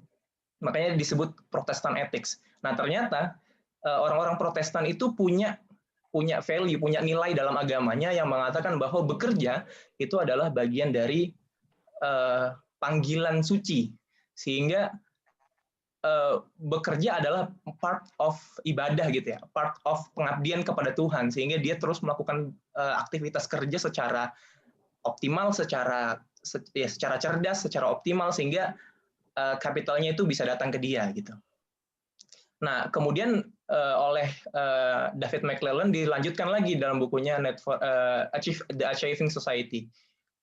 Ternyata orang-orang yang punya Protestant Ethics itu punya konfigurasi needs, konfigurasi kebutuhan ya, kebutuhan di dalam dirinya need for achievement-nya tinggi. Jadi orang-orang yang memiliki Protestant Ethics itu need for achievement-nya tinggi, need for evaluation-nya cenderung rendah, dan need for power-nya itu cenderung sedang ya, cukup tinggi, sedang kisaran 50%. Itu yang jadi di bukunya David McClelland The Achieving Society ini menyatakan bahwa manusia itu dimotivasi oleh 3 kebutuhan. Kebutuhan pertama adalah need for achievement, kebutuhan untuk mencapai sesuatu atau mencapai target-targetnya, baik itu target ekonomis maupun target-target lainnya. Tapi konteks penelitiannya adalah karena melanjutkan Max Weber, maka target-target ekonomis. Kemudian ada need for evaluation, kebutuhan untuk tersambung dengan orang lain, kebutuhan untuk nongkrong, kebutuhan untuk ngopi-ngopi di kafe dan lain sebagainya, ngobrol ngalur ngidur nggak jelas kayak gitu. Dan yang terakhir need for power, kebutuhan untuk menguasai orang lain. Nah, jadi konfigurasi masyarakat kapitalis itu menurut riset-risetnya David McClelland dan beberapa riset dari psikolog-psikolog senior UI itu mengatakan bahwa need for achievement-nya tinggi, need for evaluation-nya rendah, need for power-nya sedang. Jadi mungkin need for achievement-nya 90, kalau skalanya 0 sampai 100, need for evaluation-nya mungkin 20, need for power-nya mungkin 50. Ketika kita melihat konfigurasi itu di masyarakat Indonesia, ini kebetulan skripsi saya terkait dengan entrepreneurship ya, jadi cukup mendalami tentang hal ini. Ternyata masyarakat Indonesia itu need for achievement-nya nggak tinggi. Need for achievement-nya itu ya sedang lah, bahkan cenderung rendah. Yang tinggi adalah need for affiliation-nya. Makanya kita kalau dengar kata-kata orang Jawa tuh ngumpul makan nggak makan, yang penting kumpul kan. Itu need for affiliation-nya itu tinggi, itu bukti bahwa need for affiliation-nya tinggi. Termasuk kenapa kita suka banget nongkrong-nongkrong di kafe, kumpul untuk hal-hal yang sifatnya sederhana, misalnya hal-hal yang sebenarnya tidak perlu dirayakan secara masif, kita kumpul, kita syukuran dan lain sebagainya. Itu bukti bahwa antropologi masyarakat Indonesia itu need for achievement-nya tidak tinggi dan need for affiliation-nya justru yang tinggi, gitu. Dan menurut saya ini yang menjadi menjadi langkah alternatif ya, bahwa sudahlah kita mentok nih kapitalisme nggak bisa. Ini mungkin tahun 1990-an lah. Statement ini masih berlaku. Kapitalisme tidak match dengan masyarakat Indonesia. Tapi saya yakin sekarang pasti ada pergeseran, terutama di masyarakat Jabodetabek yang sangat terpapar dengan gagasan kapitalisme secara praktis ya. Pasti ada perubahan value tuh. Tapi mungkin menurut saya secara umum masyarakat Indonesia dari Sabang sampai Merauke masih belum bisa menerima gagasan kapitalisme ini sebagai sebuah gagasan yang diimplementasikan secara masif dalam negara kita, sehingga kita butuh satu alternatif baru. Kalau dalam pikiran saya, either itu ekonomi syariah, atau kita perlu mengembangkan kalau termin yang ingin saya ajukan adalah positive entrepreneurship. Entrepreneur, semangat kewirausahaan yang value-value-nya itu datang dari value masyarakat Indonesia. Ya gotong royong lah. Ya, jadi kita nggak bicara tentang, jadi aktivitas ekonomi itu tidak didasarkan pada growth semata, tapi ada tolong menolong, gotong royong dan lain sebagainya. Itu yang perlu dikembangkan baik secara konsep di tataran akademis maupun dipraktekkan dalam badan usaha yang harusnya ada gitu. Nah, cuman kan itu belum ada tuh. Itu mungkin yang ingin saya tanggapi, dan ini menurut saya ini terjadi pengkritisan terhadap kapitalisme ini terjadi di banyak wilayah di seluruh dunia, baik di Indonesia maupun di negara-negara lainnya, dan mereka berusaha mendomestikisasi ya, jadi menggabungkan semangat kapitalisme untuk pertumbuhan ekonomi dengan value-value lokal, sehingga kalau menurut Harari itu nanti ujung-ujungnya masyarakat itu jadi satu gitu ya. Kalau menurut saya masyarakat pada akhirnya akan tetap bertahan dengan value-nya masing-masing, cuman ada penggabungan value dengan value-value yang secara global digunakan untuk mengoperasikan dunia ini. Gitu. Itu mungkin tanggapan sedikit lah dari saya. Luar biasa, panjang ya. Saya pengen ngasih kesempatan buat teman-teman yang lain, mungkin Pak Ian, ibu saya, terus ada Mas, siapa lagi nih di sini? Kabari, Mbak Rati, Olive, Mas Ahmad Effendi, dan teman-teman yang lain mungkin mau menanggapi.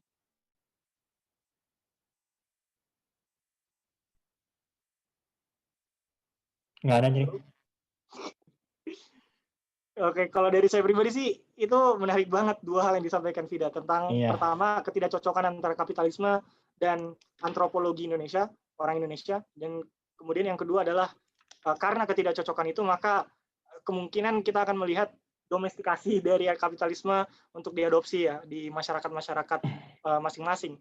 Dan menurut saya kalau dari situ menurut saya yang pertama memang itu yang pernah disebutkan dalam bukunya Harari bahwa kenapa misalnya peradaban-peradaban sebelum Eropa itu meskipun mereka punya resources-nya, kenapa mereka nggak punya semangat atau keinginan untuk menguasai dunia ya istilahnya, untuk pergi ke tempat-tempat yang tidak diketahui, untuk menjelajahi dan sebagainya. Kenapa mereka mau menguasai itu yang di samping-sampingnya aja, yang kayak kerajaan-kerajaan samping-sampingnya gitu, untuk bisa mendominasi.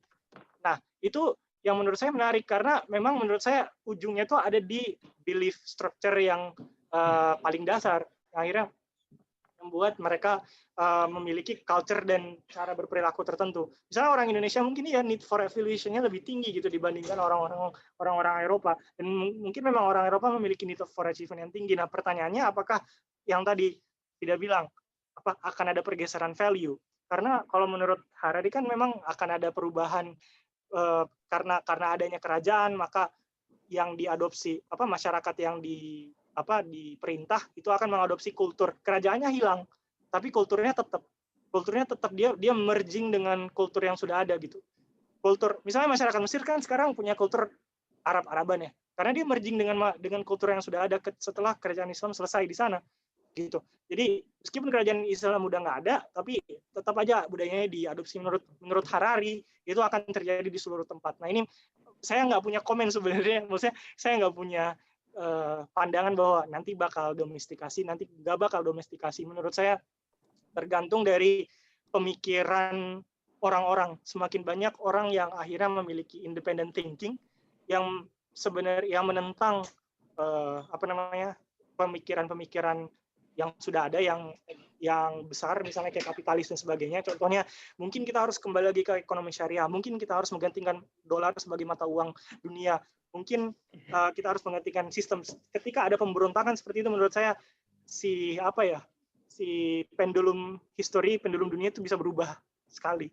Gitu. Jadi bisa jadi memang mungkin nggak akan ada satu kultur yang sama di seluruh dunia, atau mungkin bisa jadi ada tapi ya tadi kayak yang Harari bilang, sebuah evolusi dari sistem kapitalis gitu, bukan sistem kapitalisnya. Karena kan sekarang kita lihat ada namanya universal basic income, itu ide yang coba diusung sama Andrew Yang, salah satu calon presiden Amerika kemarin kan. Nah itu menurut saya Elon Musk juga mengusung universal basic income. Saya nggak tahu ya itu benar bagus atau enggak, tapi bagi saya itu akhirnya mematikan negatif efek dari kapitalis gitu.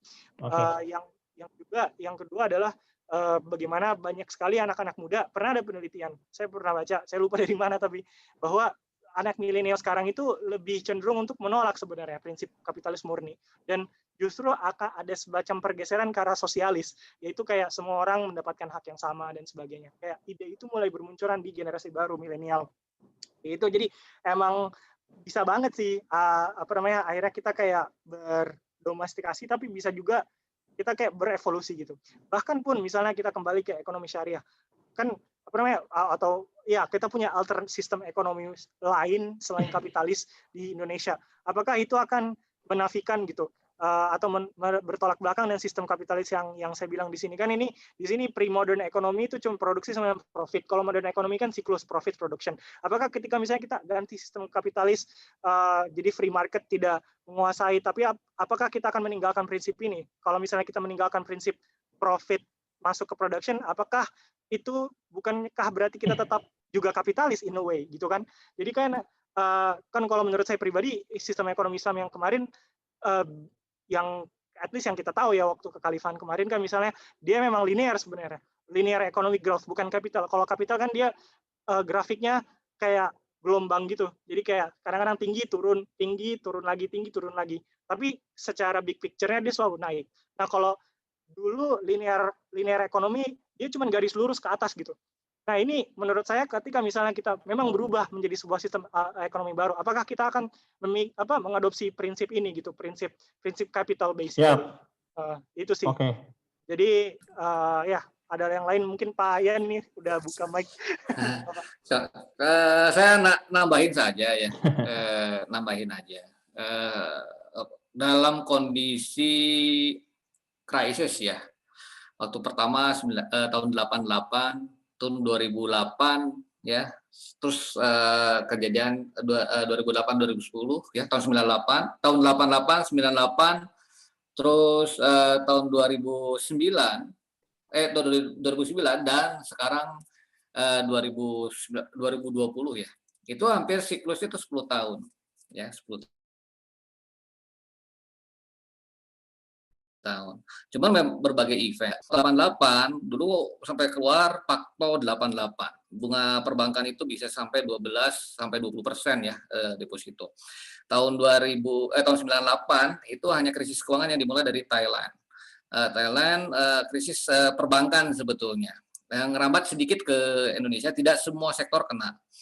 Tahun 2008 itu mulainya dari Amerika, subprime mortgage, dari yang bubble terjadi terlalu ekspansifnya di sektor properti, itu berimbas sedikit lah ke Indonesia. Cuman sekarang kan bisa karena wabah, dan juga sekarang ada konotasi, bukan konotasi, penelitian baru bahwa sekarang ini bukan pandemi lagi tapi plandemi. Jadi pandemi yang direncanakan, yang diplan.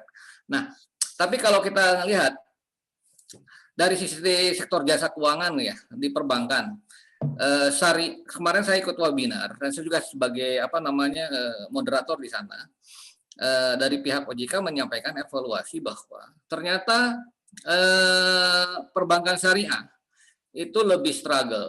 NPL-nya pun masih 3%, sementara BPR di konvensional itu 7% NPL-nya. Ya, karena konsepnya berbeda. Kalau di konsep syariah, dia ada dua sisi, trading, dia jual beli, dan sistem partnership. Nah, kalau di mana kondisi debiturnya bermasalah dan tidak menghasilkan profit, dia nggak perlu bayar ini ya, bayar ujrohnya atau jasanya bagi hasilnya, tapi pokoknya saja.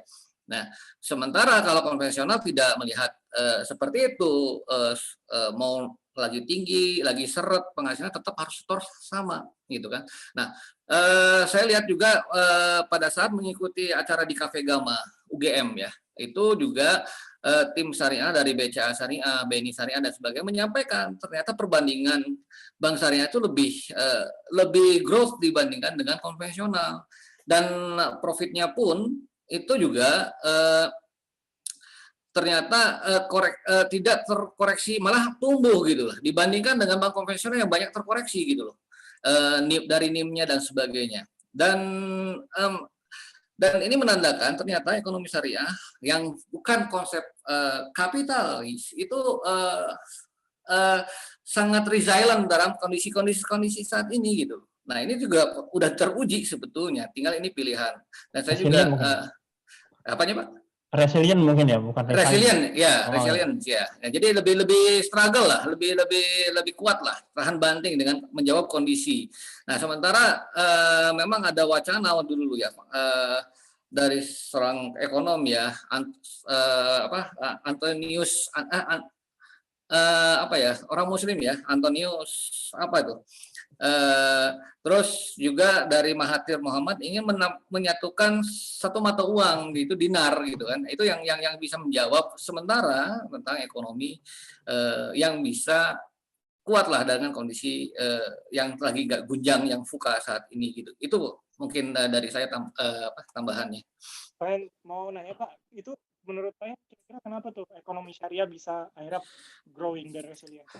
Gini, pertama dia konsepnya kan ada dua sebetulnya, jual beli ya, dan partnership. Nah, partnership itu tergantung kondisi dari istilahnya kondisi dengan para kreditur dengan debitur dengan kreditur. Udah disepakati ya gitu kan, tidak menetapkan di awal. Nah, kalau misalkan konsep kapitalis itu nggak mau tahu, pokoknya lagi sepi, lagi banjir orderan, pokoknya angsuran sekian. Tapi kasihannya pada saat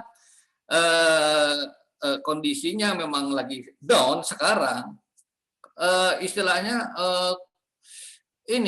angsurnya tetap gitu kan. Kondisi awal, kalaupun nanti dia mengikuti program relaksasi itu di luar ya. Kalau relaksasi misalkan restruct dan sebagainya, walaupun itu mengandung potensi juga bermasalah.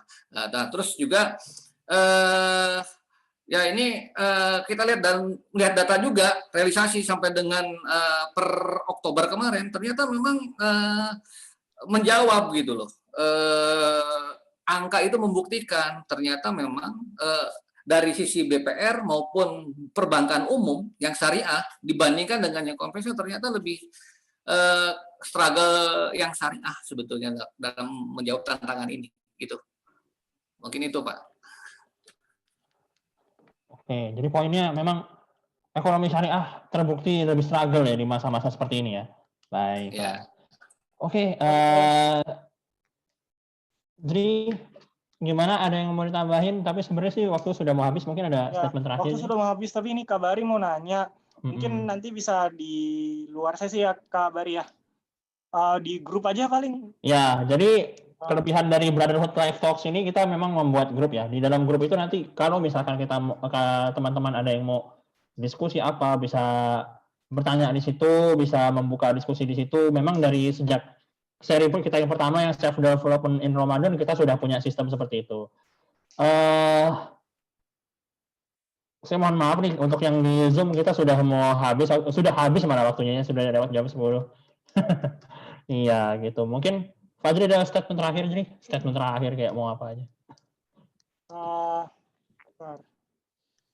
Ya, bisa kedengeran nggak? Kedengeran.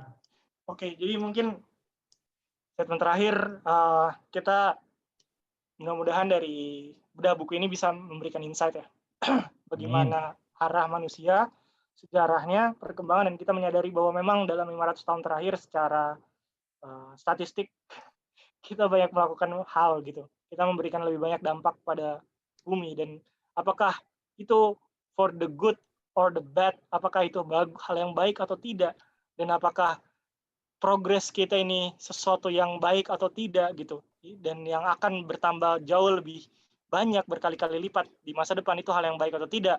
Apakah kita are we doing justice gitu to the planet, apakah kita memberikan kebaikan sebenarnya pada planet.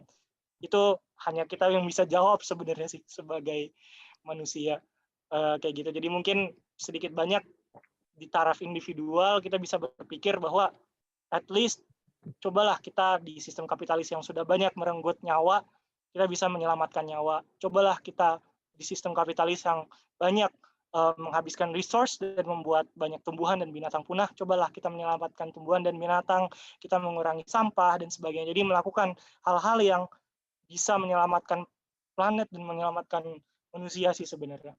Kayak gitu aja. Oke. Baik. Terima kasih Fajri untuk closing statement-nya. Terima kasih banyak teman-teman atas partisipasi dan ya keaktifannya. Ya, terima kasih teman-teman sudah aktif. Sebelum saya tutup, saya mau menyampaikan dulu bahwa tadi kita sudah bahas soal Sapiens. Saya ulang sedikit. Udah diulang tadi maksudnya. Bukan ulang sedikit, saya mau memberikan sebuah closing statement juga, bahwa tadi di akhir dari presentasi Fajri itu ada pertanyaan. Apakah kita sudah bahagia dari perkembangan teknologi yang sudah terjadi, dari revolusi-revolusi yang sudah berjalan, itu apakah kita sudah bahagia? Seperti apa sih bahagia itu?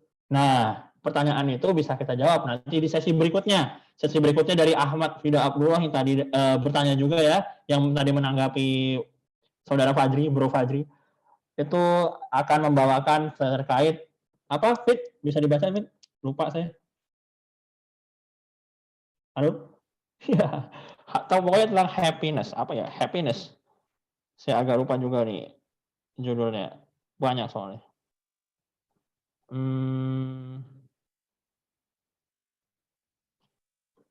Terkait dengan konsep kepuasan hidup.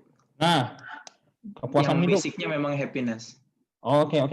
Ngomongin soal konsep psikologis kepuasan hidup dan tinjauannya dari perspektif Islam itu seperti apa. Wah, luar biasa, ini kayaknya bakal daging banget. Mangga untuk teman-teman yang sudah berpartisipasi pada hari ini, boleh nih kalau misalkan melihat judul ini kayaknya menarik banget, bisa insightful seperti, bahkan kalau di judul ini terlihat seperti lebih insightful lagi dari hari ini, mungkin bisa diajakin orang-orang terdekatnya, kerabat-kerabatnya yang mungkin akan juga bisa tertarik dengan materi-materi seperti ini.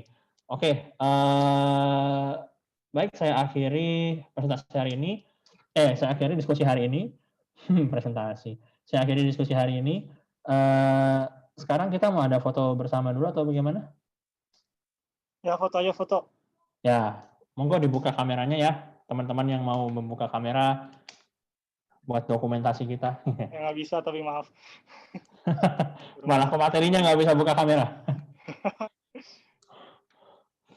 Oke. Materinya kenapa itu nggak bisa buka kamera itu? Malah laptop, bro, teknis. Aduh. Sinyal Wisma Atlet itu kayaknya. Jangan Wisma Atlet itu bisa ini apa namanya, mematikan kamera HP. Waduh. Pakai Bluetooth, dipasang Bluetooth ke ini, ke CCTV. Waduh, langsung dapat tambahan job ya, jadi security. Oke. Zuhud, foto ya, Hud? Sama ini aja, yuk. Oh iya, sama Fida ya. Oke. 1, 2, 3. Oke. Sekali lagi 1, 2, 3. Oke. Sip. Fit, rambutnya nggak mau dibenerin dulu itu, Fit. Nggak bisa tuh. Nggak bisa. Oke. Udah lah, terima kenyataan aja lah. Saya tutup diskusi hari ini. Terima kasih. Sebelum tutup, mari kita ucapkan hamdalah, alhamdulillahirobbilalamin, serta beristighfar seikhlas-ikhlasnya, secukup-cukupnya. Barangkali ada bahasan yang tidak tepat, tidak baik.